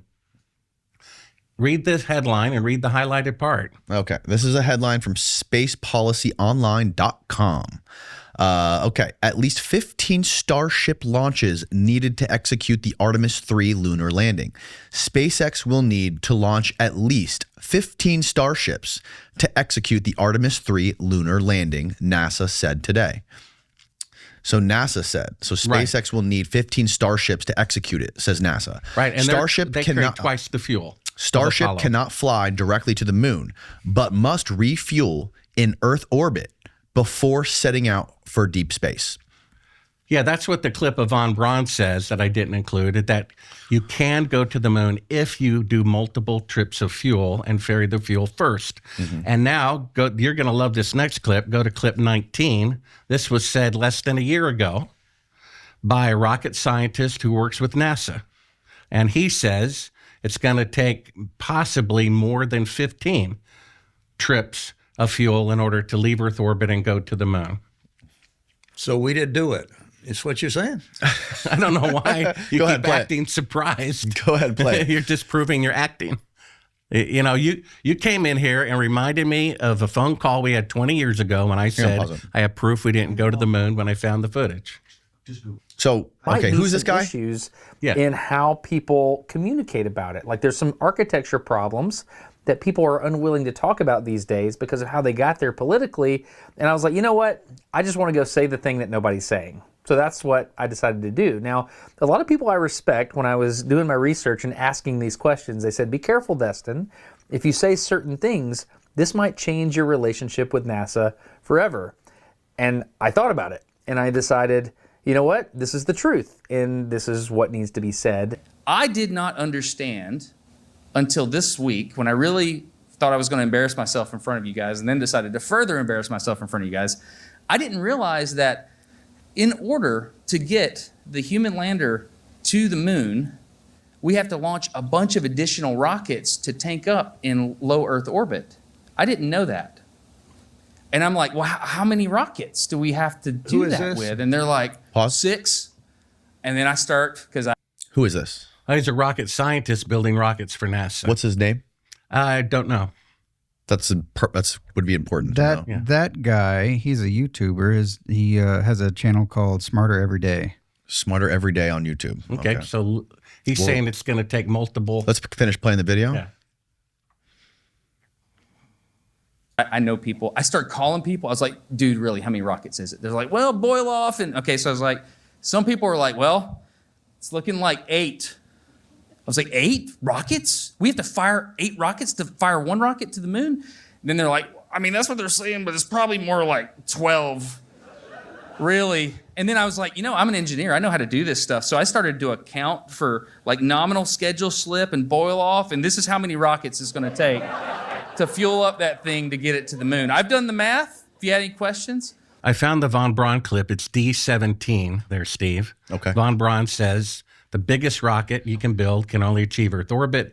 You need multiple fuel trips to go to the moon. Okay. Says it on camera as well as in print. All right. This will be good for Charlie to see. Charlie, watch this one. Here to reveal a plan for a trip around the moon is the chief of the guided missile development at the United States Army's Redstone Arsenal, Dr. Werner von Braun. A voyage around the moon must be made in 2 phases. A rocket ship taking off from the Earth's surface will use almost all the fuel it can carry just to attain a speed great enough to balance the pull of gravity. Unpowered, it will then keep circling the Earth in an orbit outside of the atmosphere. This is the first phase. However, if we can refuel the ship in this orbit with fuel brought up by cargo rocket ships, it can set out on the second phase, the trip around the moon and back. So 3 people just said, Von Braun said it twice, that you have to make ferried fuel trips to have enough fuel to leave Earth orbit. You had him say it on camera, you had Elon Musk say it, and you had a rocket scientist building rockets for NASA saying it. He also said, I just discovered this, because he is taking the Apollo launches on faith. You know, my bank webpage says that my money is backed by the faith in the United States government that kills their own presidents, kills their own soldiers, and fakes moon landings, right? So, Charlie, what do you make of that video of Von Braun saying that you would need to refuel in Earth orbit to get all the way to the moon? And because it would take, he said it would take all the fuel in the rocket to get that orbit around the Earth, and then you would need to refuel again before going to the moon. I've never heard that before. Actually, they built the Saturn V. Yep. And the Saturn V lifted off, and the third stage, that you stayed attached to the third stage, and you were on the front end with that, with the command module, service module, lunar module. You fired out of Earth orbit, and you started way to the moon. So that's the end of the Saturn V. I mean, the S4B. Okay. Okay. It opened up. The pedals opened up and exposed the lunar module. You separated the command service module, and then beneath it, these flowers opened up and exposed the top of the lunar module. So you made a 180-degree turn, and you came back in, and you joined up with the top of the lunar module. That was the docking ring. And you docked, you latched all the latches, made sure you were connected correctly. You hit a switch. And of some sort, and it released the lunar module. And then you just backed it out with your reaction control system in the command service module. And then, so that was the condition. You went to the moon in a barbecue, sometimes in a barbecue, with the lunar module attached. And we went into it to check it out, make sure there was no leaks, this and that and the other. But then we closed it back up again, and then we didn't go in again until we got into lunar orbit. We got into lunar orbit, and John and I was the first one in. And I put on my spacesuit, except for helmets and gloves, and took those with me, and then we went into the lunar module, and I started powering up. And that, I forgot exactly how long that took, but it was several revolutions. And John came in, and when we got ready, we put on our helmets and gloves and pressurized to make sure everything was pressurized the suits to make sure everything was okay. And when everything passed, we just, I forgot whether Mattingly hit the button or it was Mattingly, and he just released us, and we just backed off. Well, von Braun, in my book, Moon Man, he said that these numbers are mathematically irrefutable. The numbers speak for themselves. Things become more fuel efficient over time.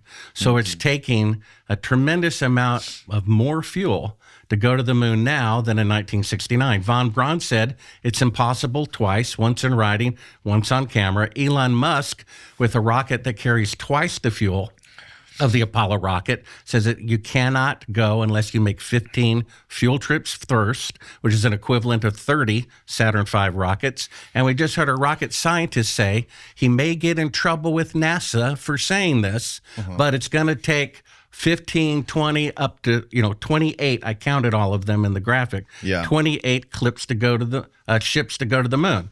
The next 3 clips I have are people like Kelly Smith and Don Pettit, modern day astronauts, and they say the farthest they can go is Earth orbit. This is clip D20.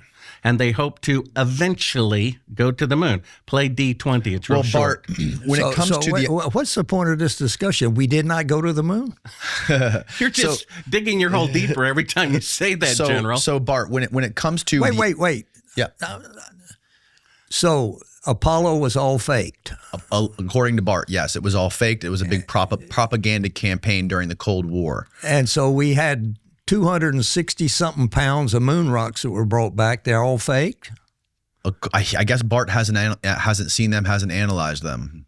Yeah, you remembered word for word a telephone conversation we had 20 years ago, and at the beginning, not recorded, and somehow you can't remember what we said a half an hour ago, that the moon rocks are fake. We showed an article. Von Braun picked up hundreds of pounds in Antarctica right before the Apollo mission, and according to a contractor, they can manufacture them. Go to clip D20. Just let me make it. I was in delusion for 2 weeks. I was on the moon for 3 days. Well, you said you have top secret clearance. Wait, just a minute. And I picked up 200, I think we picked up a couple of 100 pounds of moon rocks. And we brought them back. They've been analyzed. They're moon rocks. And so I don't understand the purpose of this discussion. Why are we going back and saying Apollo was a fake? Why does an Apollo astronaut have top secret clearance? I didn't have top secret clearance. Oh, okay. I thought you said that. We had nothing in Apollo that was classified. I did have a clearance from my military time, when I was before NASA, and I did have a top secret clearance then. Okay. Okay. Clip D20 is a modern day shuttle astronaut saying the farthest they can go is Earth orbit, and they hope to eventually go to the moon. D20. D20. Let me look at it. So when it comes to the evolution of rockets and technology, it's not necessarily that the Saturn rocket would be impossible to make. Like, it wouldn't be physically impossible, but an argument would be that it's logistically impossible, because today in 2025, we don't have the same machines, we don't have the same talents, we don't have the same trades that we had that were available in the 1960s. Because they destroyed it. The world has evolved. The economy has evolved. We do things differently now. Objectives have changed. Now we're focusing on building reusable rockets. So the Saturn was not a reusable rocket, right? So now we're trying to save money developing a new style of rocket. So that would be a compelling argument to why we haven't gone back to the moon, is because we build rockets differently because the objectives have changed. Well, all I know is what Elon Musk says. For a rocket that can carry twice the fuel of the Saturn V Apollo rocket, it's going to take 15 launches to a fuel station first in order to have enough fuel to leave Earth orbit to go to the moon. Mm-hmm. He said it. The rocket scientist just said it. Von Braun said it on camera. Von Braun said it in writing. Mm-hmm. And we're about to look at a shuttle astronaut who says the farthest they can go with the technology we have is Earth orbit, and they hope to eventually go to the moon. That's clip D21. It's real short. So that's Smarter Every Day. That's that YouTuber, that Smarter Everyday YouTuber. He was out of context, it sounds the way it does, but he was here. I'll pop it up here. Okay. So his name is Destin, and he was talking about how poorly planned the current moon mission is, that and he was pointing out that this particular Starship HLS, which is the return rocket, it's this thingy right here. It is so heavy that their plan isn't going to work out. And so he did the math with the current weight, and that's why he said it's not going to work out. You need all these rockets. So here's the weight of this thing that they want to build. This is a different rocket. This is the one that they haven't built yet, but they want to. It's 100 tons, okay? And then the original Apollo lander was 33,000. No, the moon lander. Oh, the moon lander was 33,000 pounds. 33,000. We're talking about the rocket to leave Earth. Let's talk No. He's talking about the lander. This is the lander. So to have a Saturn rocket carry just 35,000 pounds is nothing. That rocket cannot carry 100 tons. So what is this? The dry, empty weight of the Starship human landing system is approximately 100 tons. So they're saying that this rocket would need to carry something that's 100 tons compared to the Apollo lander, which was 33,000 pounds. Yeah, that's If I hadn't gone, that's an important context. Well, Von Braun, I don't know anyone who knows more about it than Von Braun. Well, Von Braun was talking about 33,000 pound lander. What this astronaut that you just showed us talking about all the refueling, you have to understand the context that the lander that they're talking about shooting off into the moon was 100 tons according to this. Well, so that would make sense that they would need more fuel. If I hadn't been to the moon in 57 years, I would go just as efficiently as humanly possible. Mm-hmm. And for the first time in history, technology was destroyed. The lunar module, schematics, the original videotapes. Right, we've talked about this. It's now, all been destroyed, right. Again, you don't do that unless you're covering your tracks. And we have Elon Musk saying it's going to take 15 ships. You have that guy saying it's going to take up to 28. You had Von Braun say, Von Braun was the designer of the Saturn V rocket. He says it's going to take multiple fuel trips to go to the moon. If that's what it takes today, then that's what it would take then, despite the design, because Von Braun was talking about the lunar module. He's the one who ended up designing all of that stuff. Yeah. And he says that equipment is going to take multiple fuel trips to leave Earth orbit. Right. But again, this thing weighs 100 tons they're trying to bring to the moon. So back then, when Charlie went to the moon, allegedly, the goal was to beat Russia, right? All they cared about was getting man on the moon, to show the world that America was the world leader in technology and science, and was more superior to Russia, right? You could make the argument that the primary goal of the Apollo missions was to just show the world that we're better and just show that we can actually physically put a human being on the moon. You're right. It was a show. Now, Exactly. right. Doesn't mean it had to have been fake.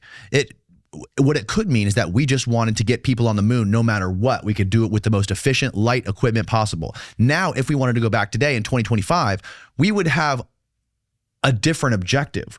We would want to get more done. It wouldn't just be about putting a person on the moon and broadcasting that to the world. It would be about something far greater, like populating the moon or something like this. So it would require different technology. It would require bringing different things to the moon. And it would also require maybe not taking such a risk, right? Like that was a big risk going there in 69 and bringing human beings there. Today you could argue that we wouldn't want to make that level of a risk. Okay, so in writing and on camera, von Braun talking about the future Apollo rocket, the first rocket to go to the moon. That's the one he was designing. That's the one he said it would take 3 rockets weighing 30,000% more than the Saturn V rocket. Okay. That's what he said on camera. The first rocket to the moon, which is the one they claim they used, it can only go into Earth orbit. And then it would take multiple fuel trips in order to go to the moon. That's the first one, not the current one. Right. Okay. Then we have also Elon Musk saying multiple fuel trips. We have that guy saying multiple fuel trips. That's for, whatever spacecraft. Just to get there and land, it's going to take all of that fuel, multiple fuel trips. They said it back before the Apollo rocket, and they're saying it to, quote, return to the moon. Okay. And clip D20 is a space shuttle astronaut saying Earth orbit is their limit. That's why they're faking being halfway to the moon in that clip we showed for radiation. Okay. We must solve these challenges before we go through that region of space. Here's an astronaut in clip 20 saying the farthest they can go with current technology is Earth orbit, and they hope to eventually go to the moon. Okay, let's watch it. 30 seconds. Right now, we only can fly in Earth orbit. That's the farthest that we can go. And this new system that we're building is going to allow us to go beyond and hopefully take humans into the solar system to explore. So the moon, Mars, asteroids, the moon, Mars, asteroids, the moon, Mars, asteroids. There's a lot of destinations that we could go to, and we're building these building block components in order to allow us to do that eventually. Right. Yeah. He says eventually go to the moon. Sure. And he's not the only one. There's 2 other short clips. I mean, if he's misspeaking, then we have 3 people misspeaking. The next one says this is the beginning of humans leaving Earth orbit. That's clip D21. The beginning of humans leaving Earth orbit is what this astronaut says. Clip 21. Okay. But we're also really pushing the boundaries in terms of where we're going forward with exploration. I think humans are naturally driven to do this. And this is really the beginning, I think, of human beings leaving low Earth orbit. And the next clip is from about 4 months ago.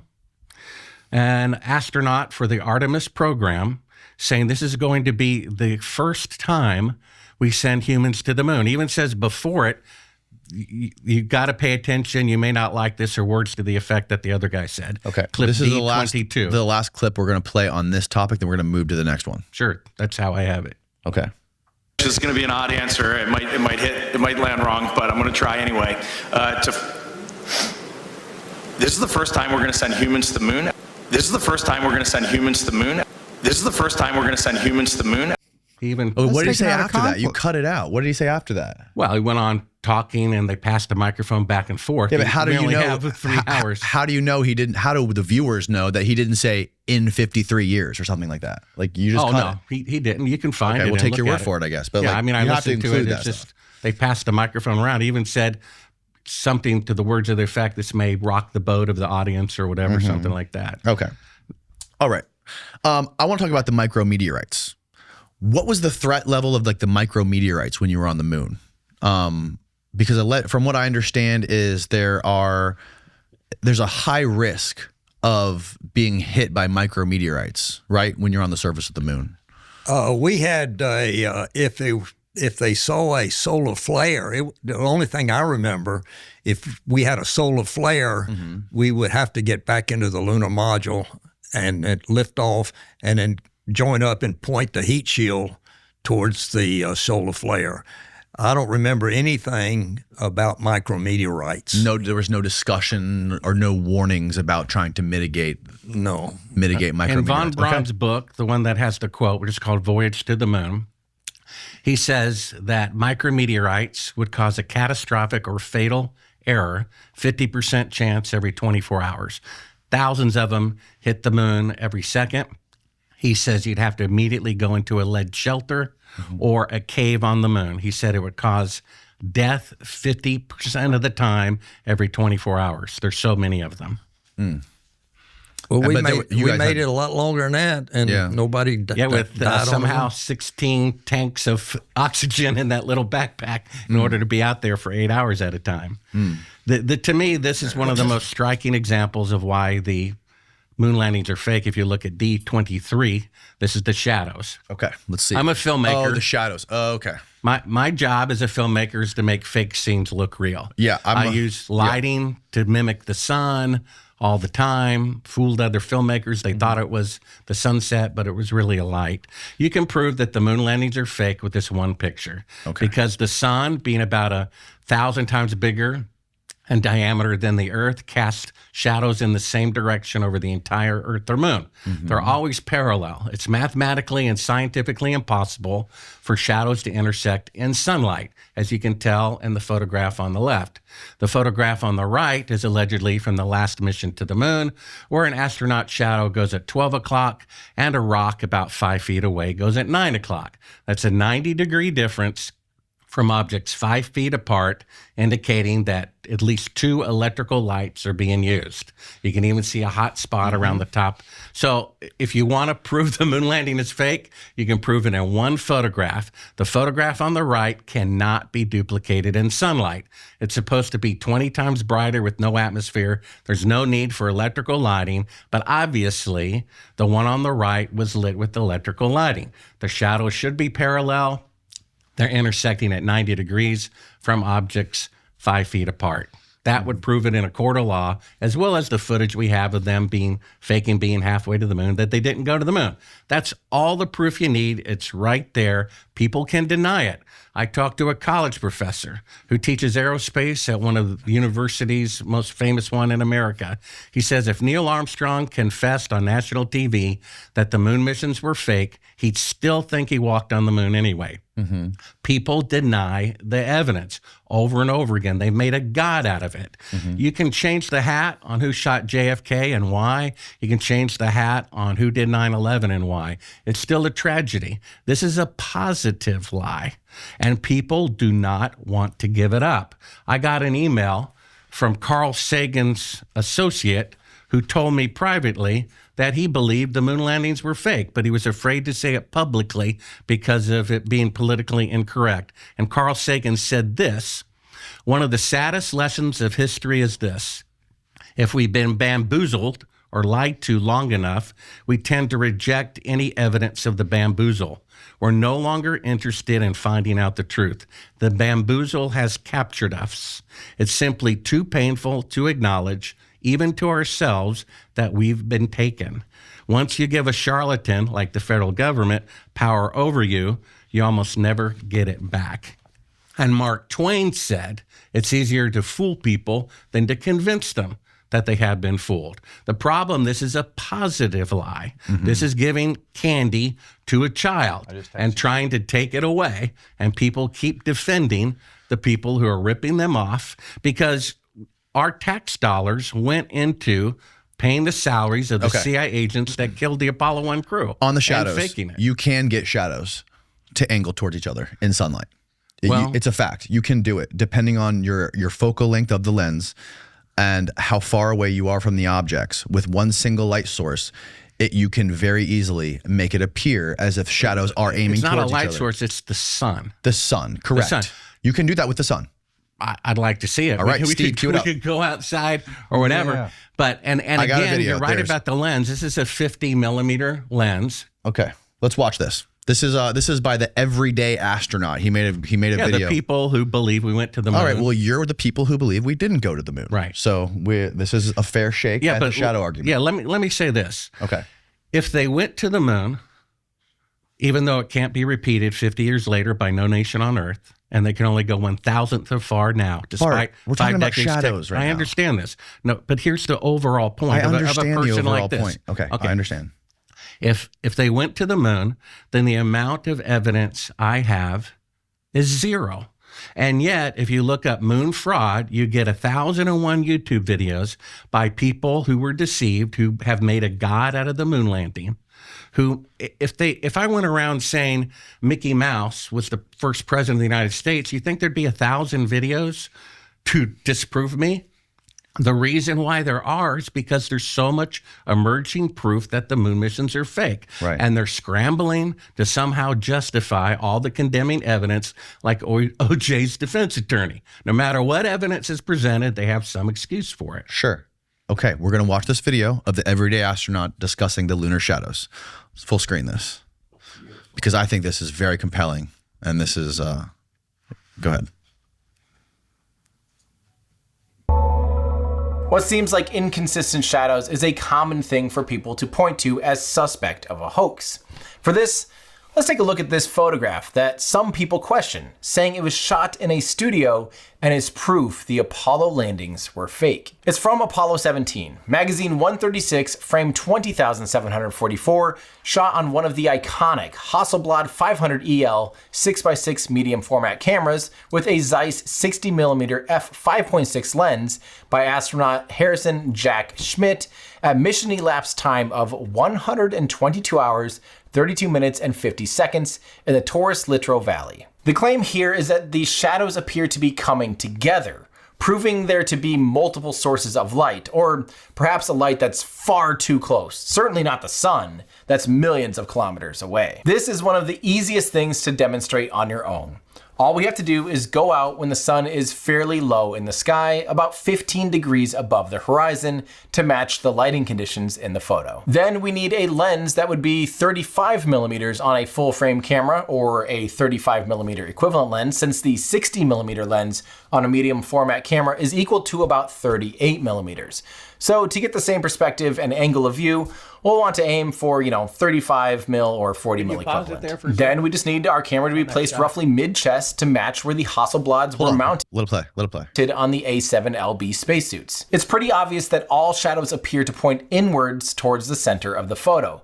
The further left or right an object is, the more this is exaggerated. And honestly, this is perhaps one of the most elementary of all things. They appear this way because of perspective, the exact same way parallel train tracks or roads appear to converge. And to prove these shadows are indeed parallel, let's just fly up and look down to confirm that they're indeed straight and parallel. Now, ironically, conspiracy theorists claim something exactly backwards. They say shadows appear to converge because it's a close studio spotlight that is roughly 10 feet behind the subject. But the closer a light source is to the camera, the more the shadows appear to line up with the camera's field of view. So the shadows actually become less and less visible to the vantage point of the camera, the closer the light source is. Again, this is kind of photography 101 stuff here. Now, it's often claimed that there are multiple sources of light, and that's why the shadows appear to be in different directions. But the reality is that multiple sources of light will produce multiple shadows on a single subject. And actually, the lighting on the surface of the moon would be virtually impossible to replicate in a studio, even with limitless funds and the most advanced solutions in the world, because notice that in all the images, the entire surface of the moon is equally lit. Since we don't see multiple shadows, you couldn't use multiple sources of light to try and evenly light the scenes, let alone mountains that are several kilometers away from the camera. And light follows the inverse square law. If you move an object twice as far away from a light source, it'll receive 1/4 the amount of light. So imagine trying to light a scene where everything is evenly lit and you don't see multiple shadows. your light source would have to be several kilometers away, maybe hundreds or millions of kilometers away, and it would have to be unbelievably bright, or perhaps, you know, it could just be the sun. And while we're talking about shadows... Go back toward the beginning of the video where he's trying to mimic the picture that I showed, where there's that little L bracket that's painted white, which is supposed to represent the rock. Yeah. Okay, go there. Okay. I'll make that full frame.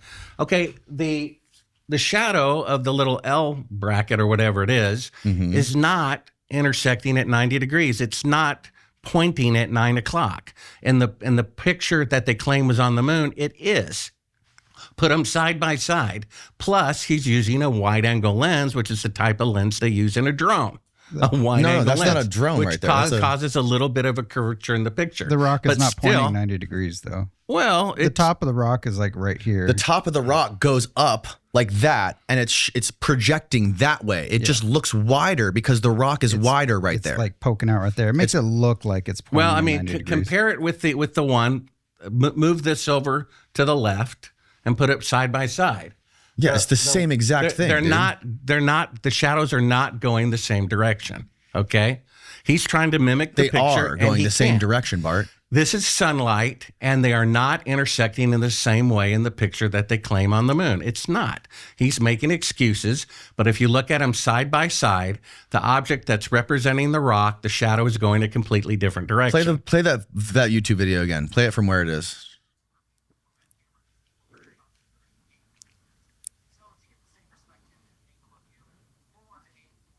Pause it right there. Go back where it shows the... Okay. It looks like those two shadows are pointing in towards each other. It does not look like they are going in the same direction as his shadow. It looks like they're pointing in towards him. Well, the point is they're trying to mimic the picture that he just showed. He showed the picture that I showed right before this. The big shadow in the middle is supposed to be the astronaut, and the little white L bracket is supposed to be the rock. But the shadow is not going all the way to the left at 9 o'clock, the same as in the picture. But why? Plus, he's using a wide-angle lens. Why are they converging? Why are the shadows from the bracket and that helmet or whatever it is? Why are they converging in? And they're his still shadow not intersecting. If you follow the trajectory, it would absolutely intersect with his shadow if you kept. Well, again, it's a wide-angle lens that makes the picture curved, not a 50-millimeter lens, which is completely different. Look at my picture again. Parallel shadows. That's how it should look. Okay, the one on the left's taken with the 50-millimeter lens.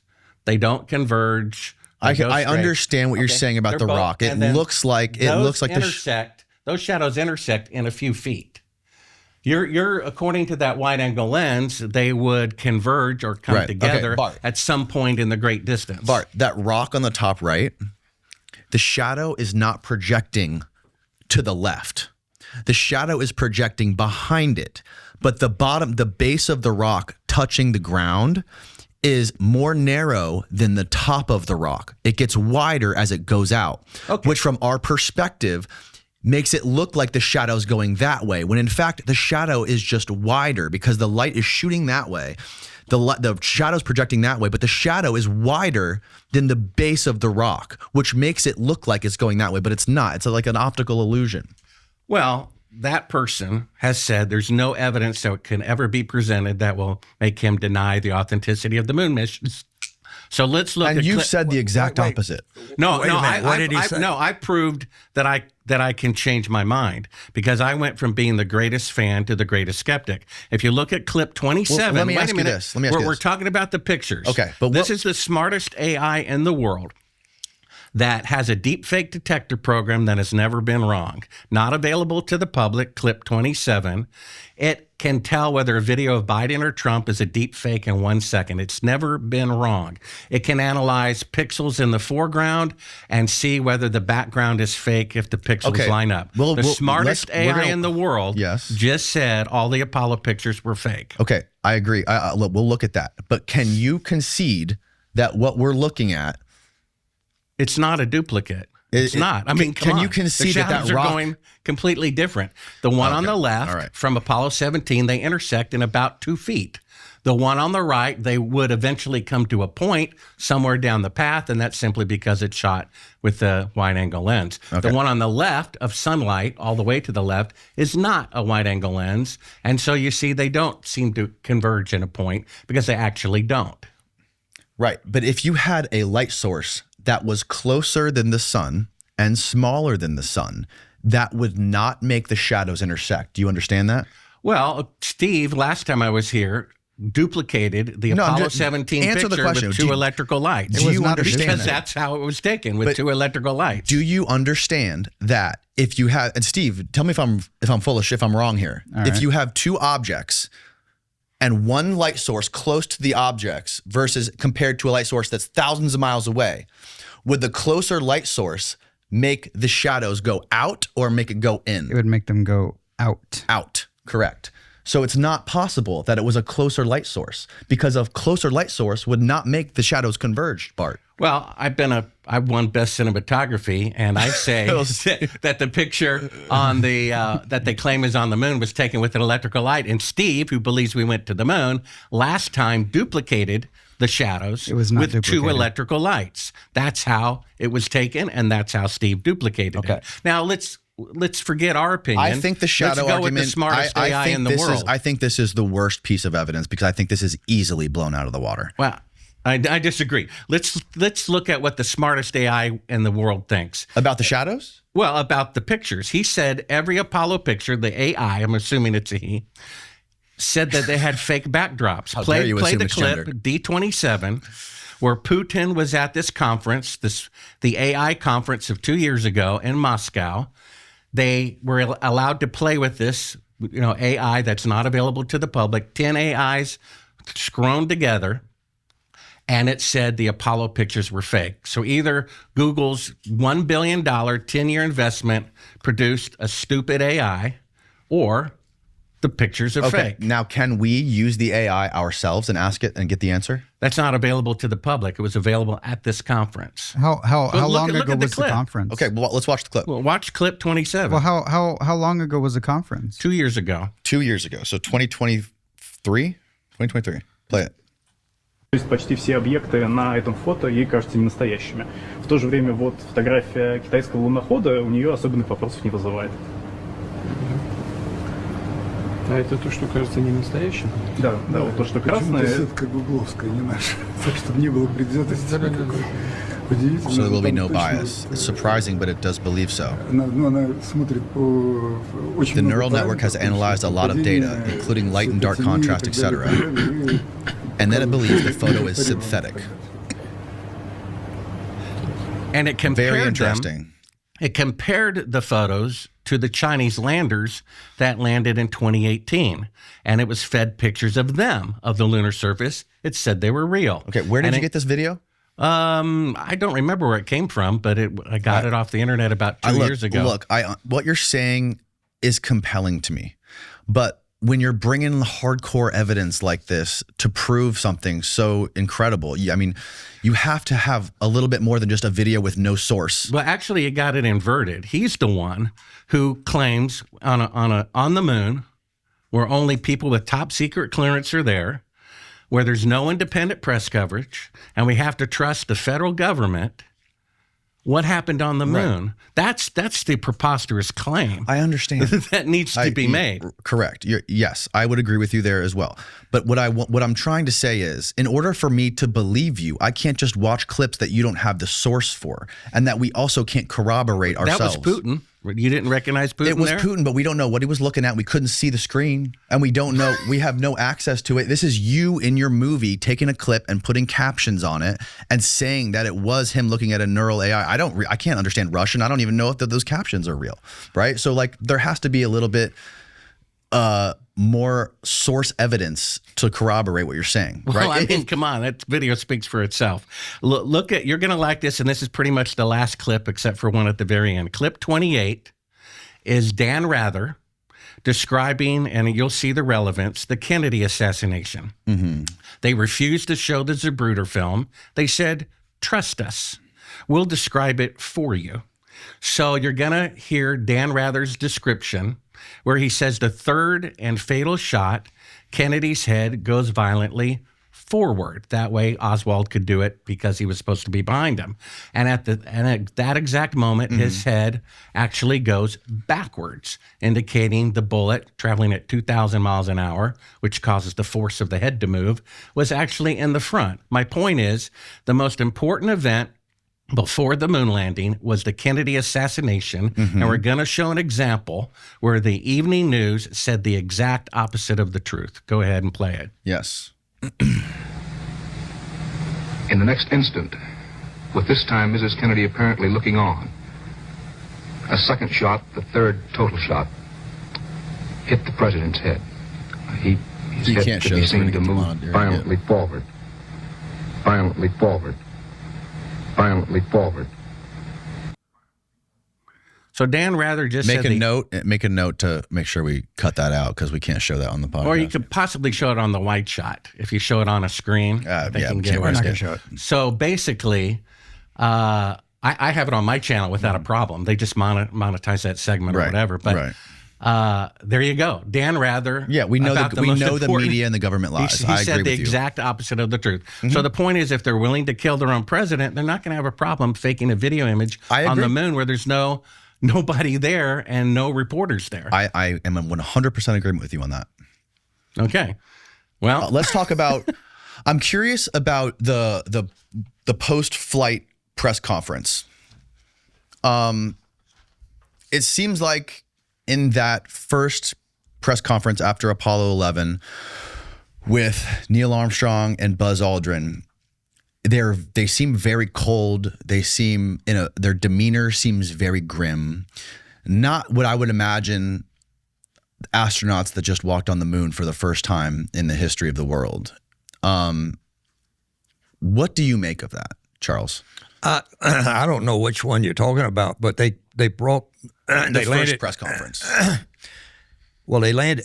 I don't know whether they were still in quarantine or not. Are you talking about quarantine? It was after the quarantine when they went in front of the media. Do you remember the date of that press conference? I think it was in August, like August 23rd, 1969, something around there. Yeah, everybody is astonished. To me, the window shot proves they didn't go to the moon, but other people are convinced by their expressions that they look like they're at their mother's funeral instead of the winning locker room of the Super Bowl because they're lying and don't want to lie. You also see they have two teleprompters kind of hidden in their desk to prompt them what it was like to walk on the moon for the first time, even though they're the only ones in the world who should know that. What sort of psychological, is there any sort of psychological effect that you could use to describe why their demeanor would be like this, why they wouldn't be more elated or more exuberant to describe what they just went through? Because a lot of people, this is one of the main reasons people who question the moon landing, this is one of the main pieces of evidence they use. They say that these guys look like they just got brainwashed or something, or that they were just told to lie about something. But is there any sort of because the astronauts have described particularly this effect of coming back to Earth from outer space and seeing the Earth. There's this overview effect that happens where it kind of crosses some wires psychologically, where when you get back to Earth, it's almost like nothing will ever meet the level of intensity and excitement as walking on the moon. And maybe that could explain some of the reasons why all the astronauts, their lives just went into a downward spiral when they got home. They became alcoholics. They divorced their wives. What do you make of that? I think it's hard to say. People had different reasons for leaving their wives, going into. Buzz was sort of an alcoholic, and when he left the space program, he was.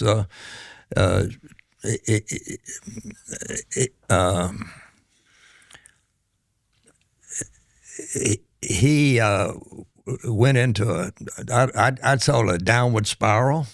He'd been at the top of the list for importance, and then he got out. Then he went to ended up as commander of the test pilot school as a colonel. He was still on active duty, and then he was very upset. I think because he never did make general until recently.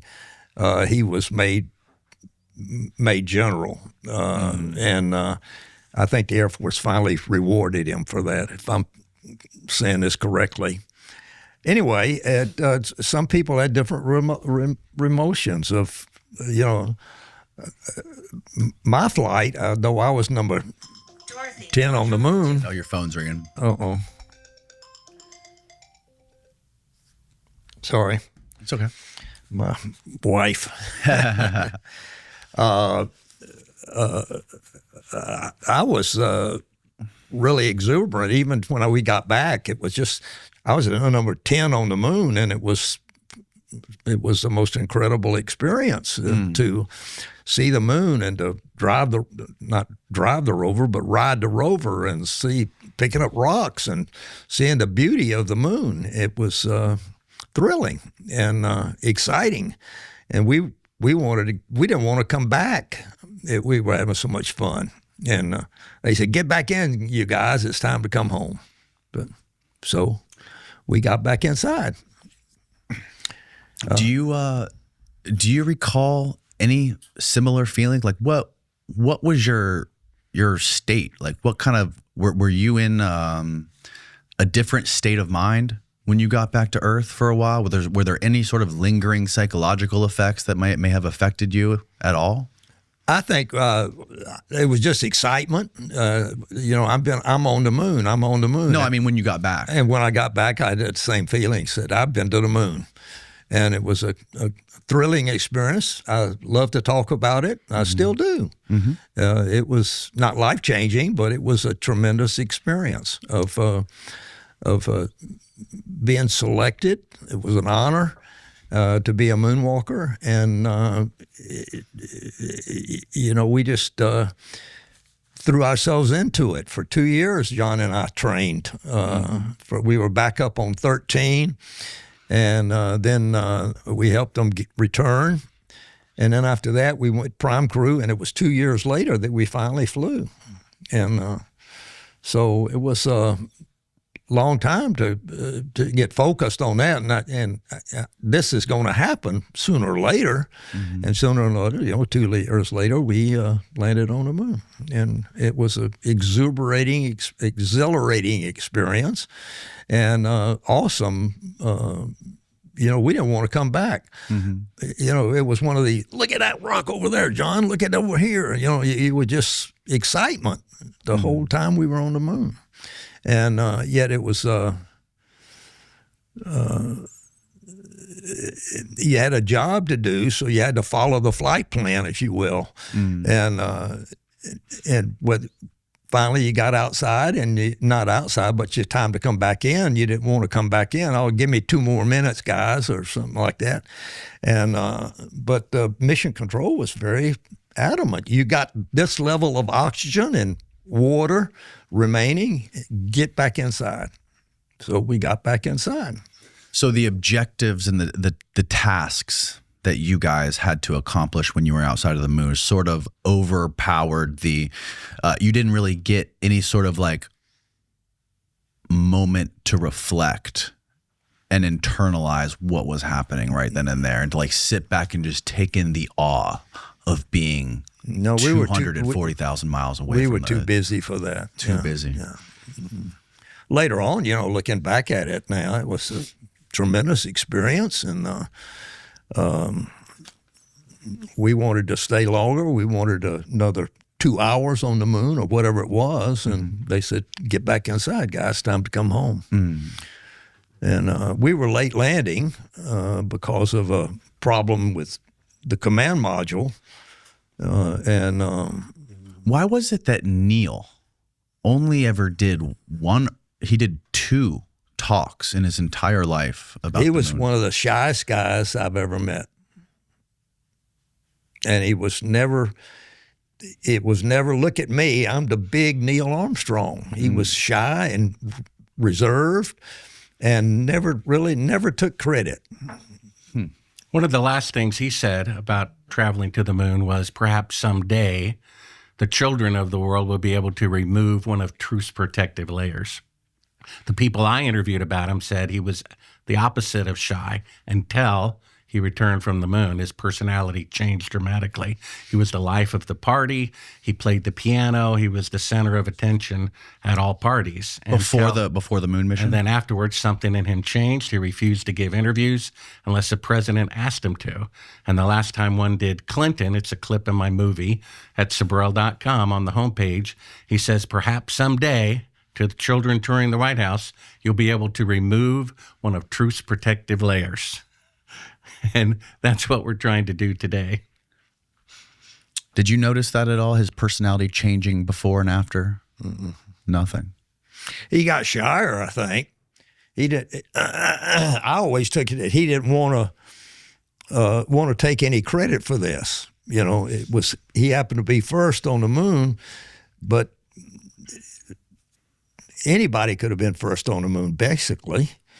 And, you know, he was just scheduled to be on Apollo 11. So that put him first on the moon. Buzz Aldrin wanted to swap places with him, so Buzz was the first on the moon. And, oh, really? Yeah, but he didn't do it. And the hatch, Neil was on the left side, and the hatch was underneath the computer, the instrument panel in the center, and the hatch opened towards the lunar module pilot. So the guy on that left side had to get out first. That was it? That was it. Just the way the hatch swung open. Wow.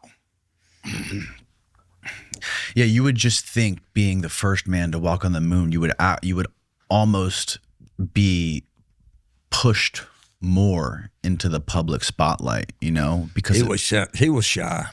He really was. After he returned, he became shy. Right. After what? After he returned. The people I interviewed said he was the opposite. Beforehand. Very gregarious person, life of the party. He played the piano. Everyone surrounded him at all parties. I never remember him like that. No. Did you spend a lot of time with him beforehand? He was, forgot what, I was involved in Apollo 8, Apollo 9, no, not 9, 8, 10, 11. Okay, so those crews, and then I was back up on 13 and then flew on 16. So I was, I got to know him, and Buzz was walked to a different drum. I thought Neil was very shy, but very competent. He had a tremendous background in test pilot experience when he was at Edwards Air Force Base. And he was just really sharp. And but he was an all shucks kind of guy.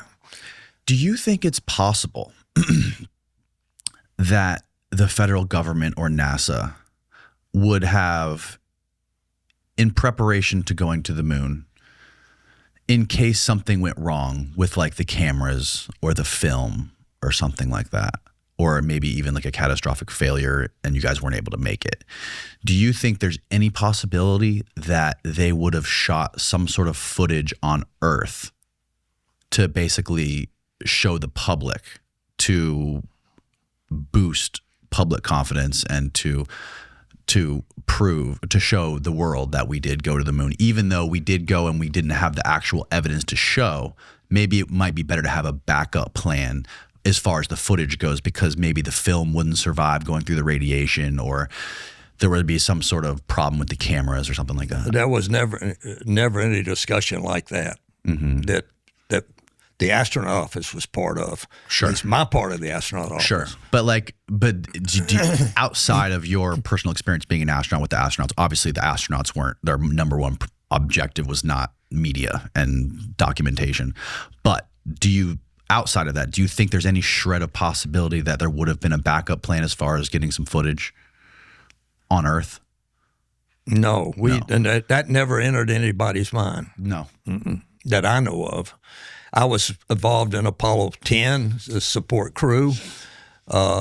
back up on Apollo 13 and flew on 16. And it was never any discussion of, well, let's fake this. If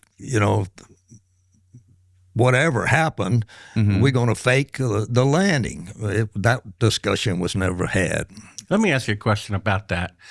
Let's just say, use your great mind and imagination for a moment. If I'm right, let's just say we're in a different world where the federal government did fake the moon landing for military reasons or whatever. What do you think those reasons would have been? I can't imagine doing that except for prestige. They save face. Let me put it that way. Because Kennedy said they'd go before the end of the decade. Yeah. And we made it.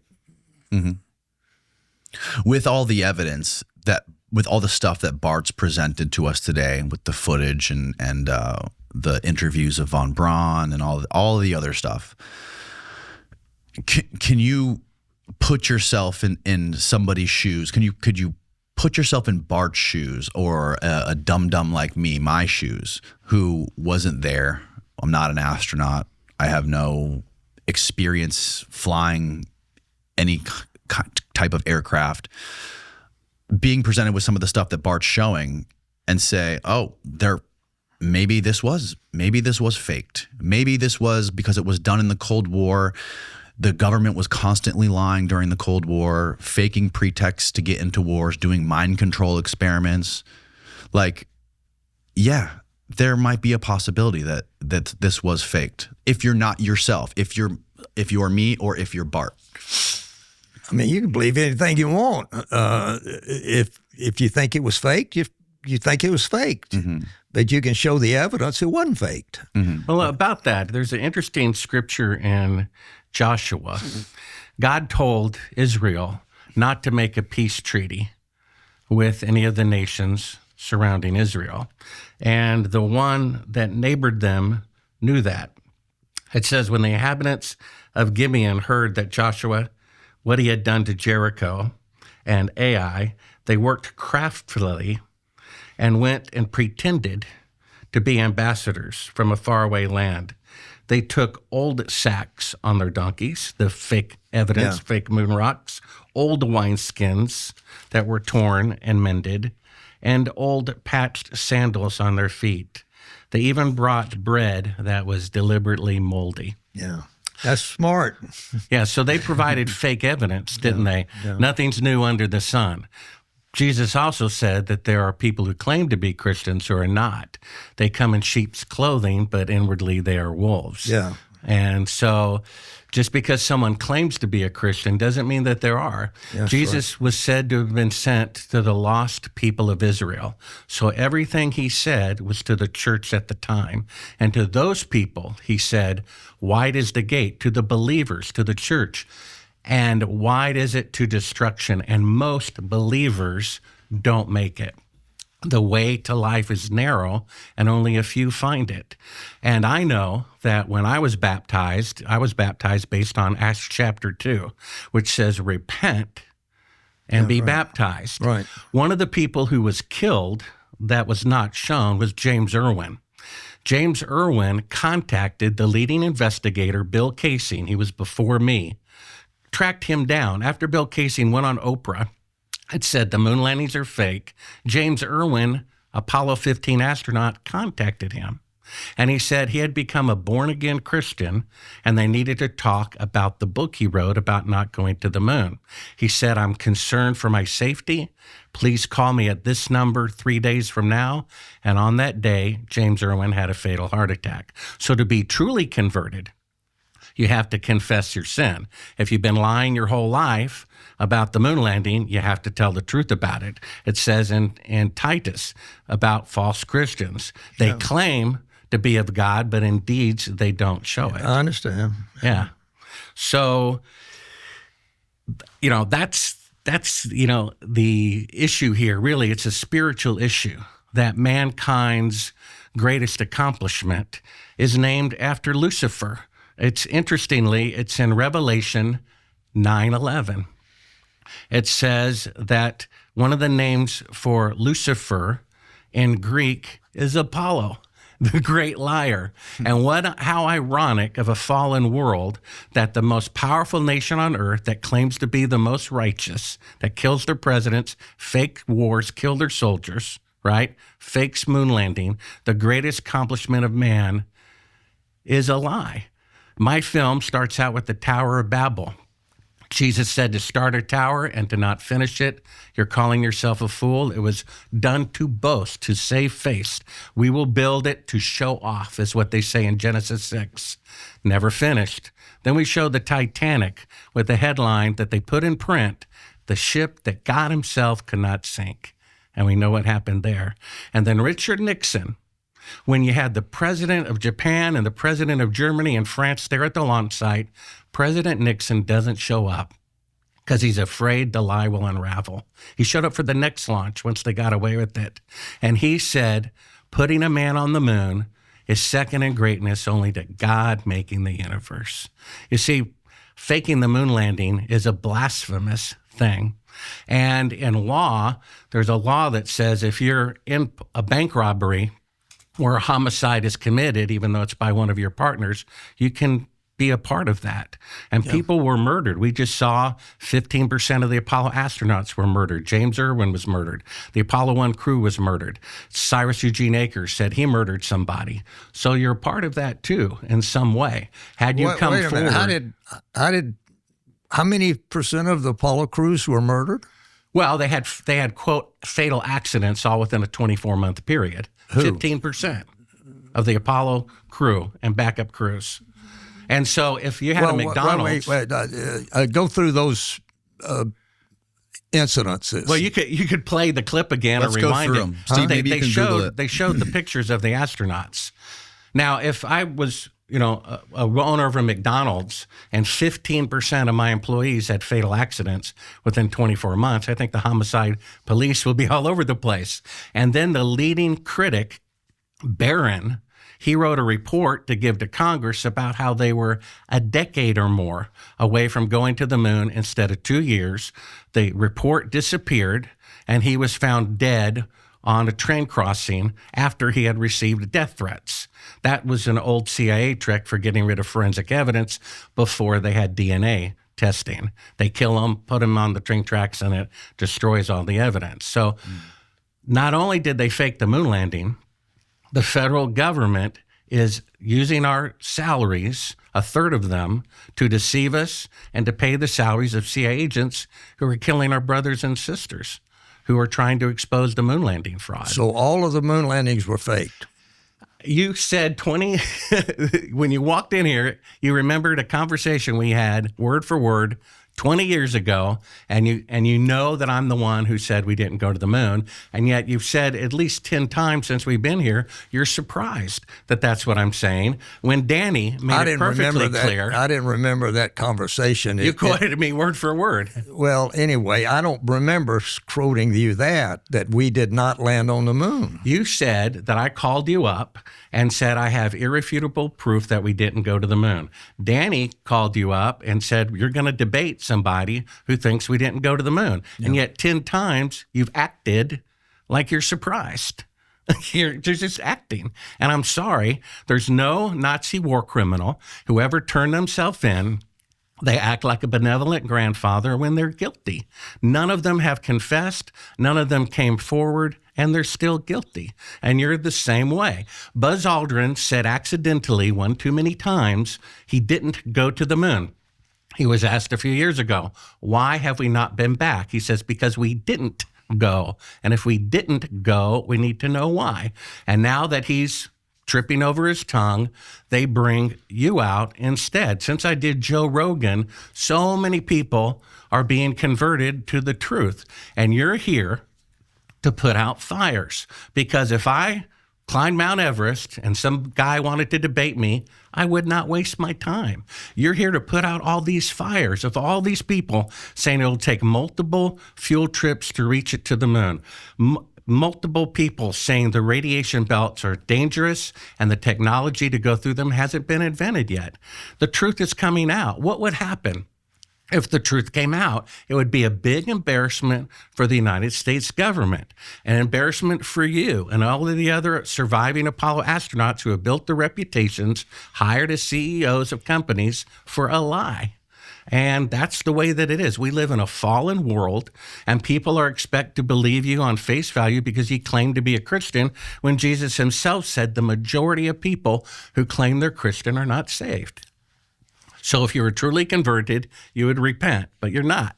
So repent of what? Of your lie, your lifelong lie. Of going to the moon?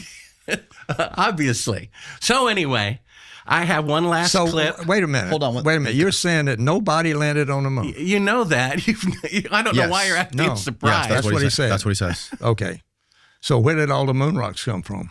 You've asked that 4 times, and we've already covered that. Okay, Bart, real quick. You said that 15% of the astronauts die within 24 months?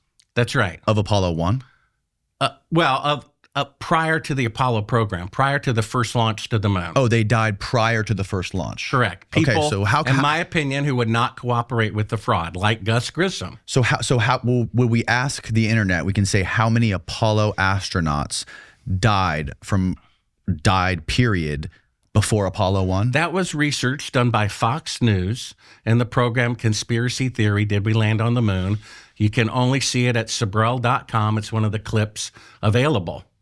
This says 24 months after, Steve. You would have to type in how many of the Apollo era astronauts died in accidents. Well, I'm quoting Fox News. I understand that, but research. I want to corroborate it with ChatGPT. I want to ask how many Apollo astronauts died in accidents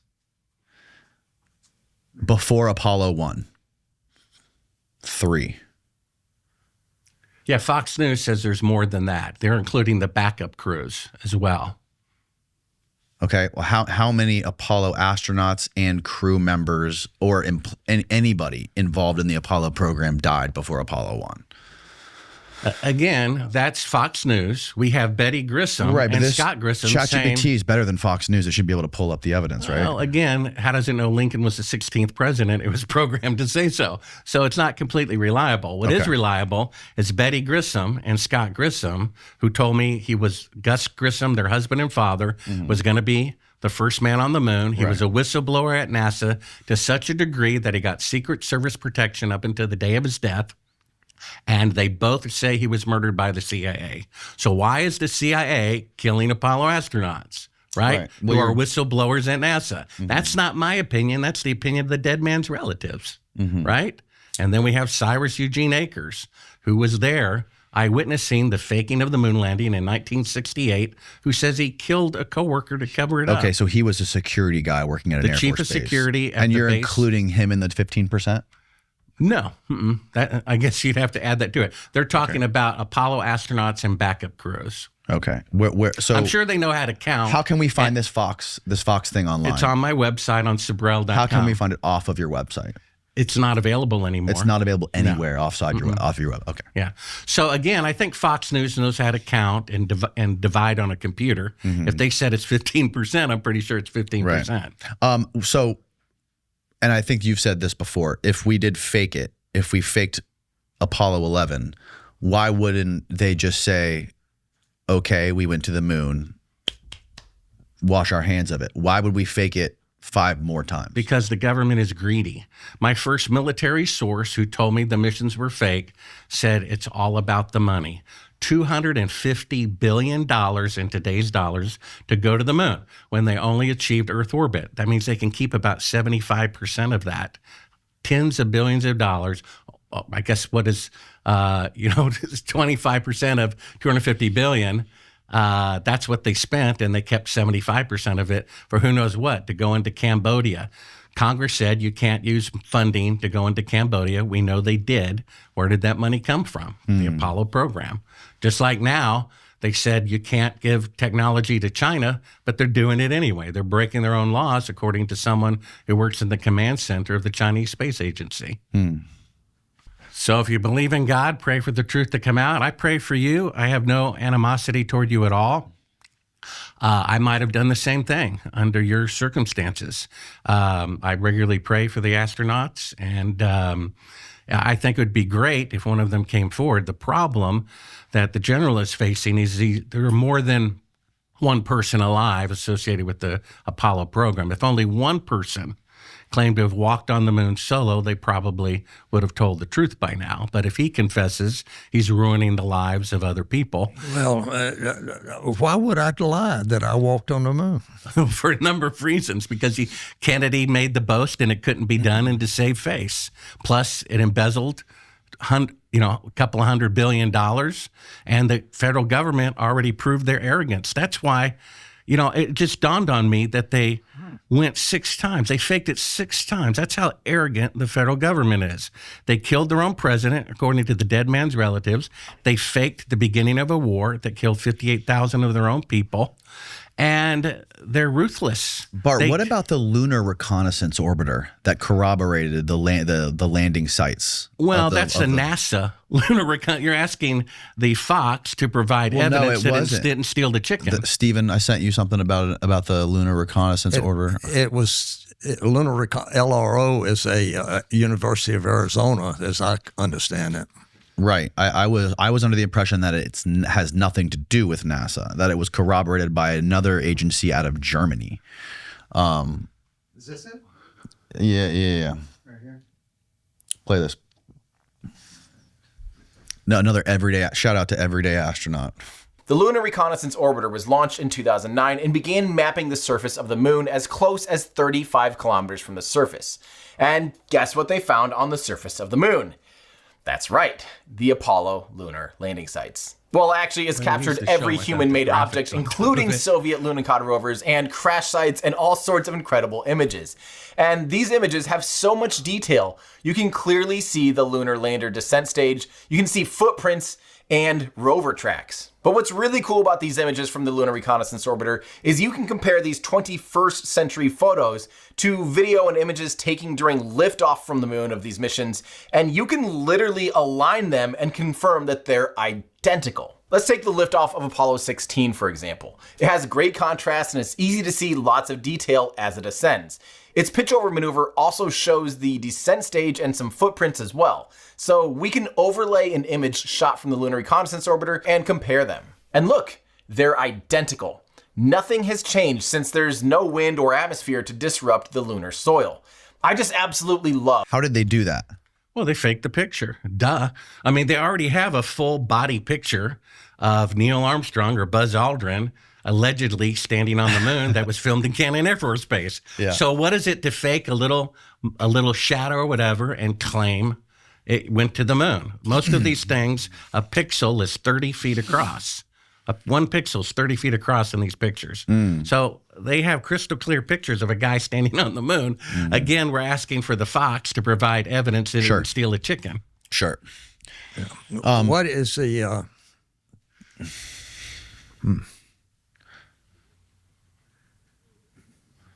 Charlie, is there anything else that you would like to say to people, to my audience, to Bart's audience that are on the fence about this and that think that, some of Bart's points could be compelling, who aren't convinced we went to the moon? What is your... I think the evidence is overwhelming. We went to the moon. There's 600 pounds of moon rocks.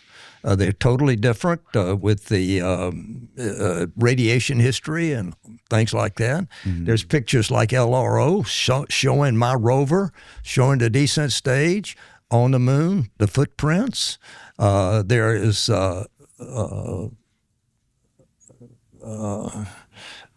other evidence such as that.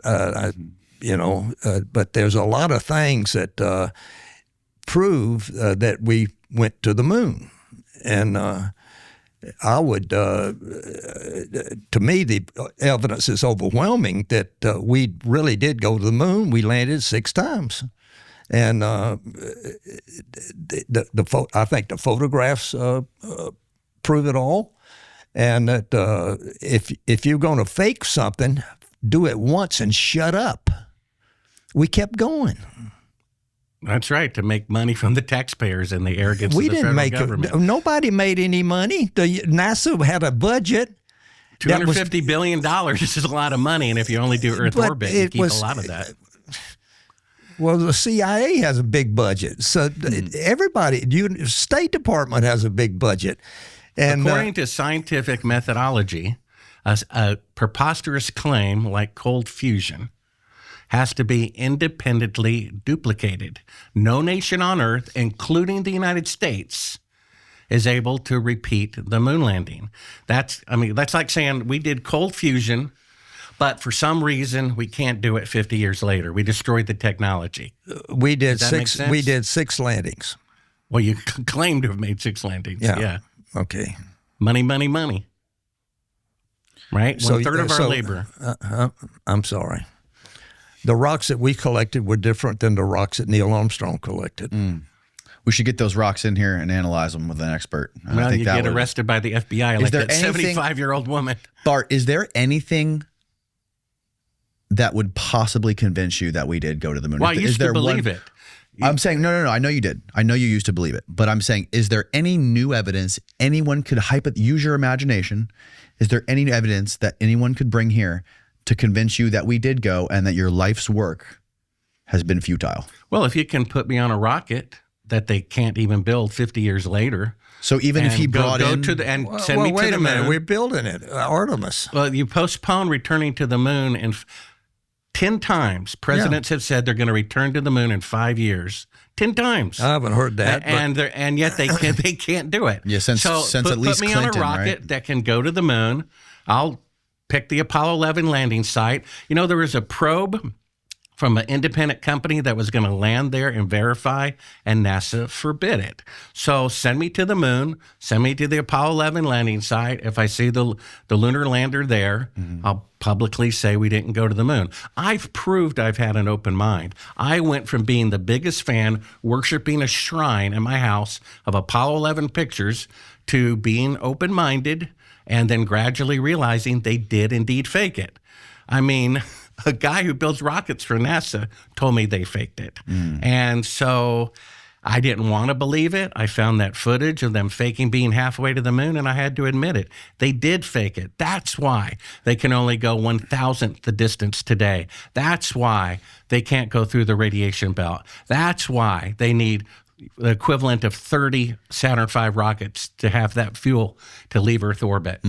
It all falls into place. What we have is no independent press coverage, the word of 2 people who have top secret clearance, and photographs that have already been clearly faked. We have an eyewitness who saw them film it at Cannon Air Force Base June 1st, 2nd, and 3rd of 1968, even confessing to killing somebody to cover it up. Right, so if they're willing to fake a full-body picture, a little shadow or footprints or lunar module, I don't think they're going to have a problem with that. And to tell you the truth, looking at it as a professional cinematographer, it looks like that lunar module was pasted on there. But that's just me. Well, I don't know whether they sent everybody else, but they sent me to the moon.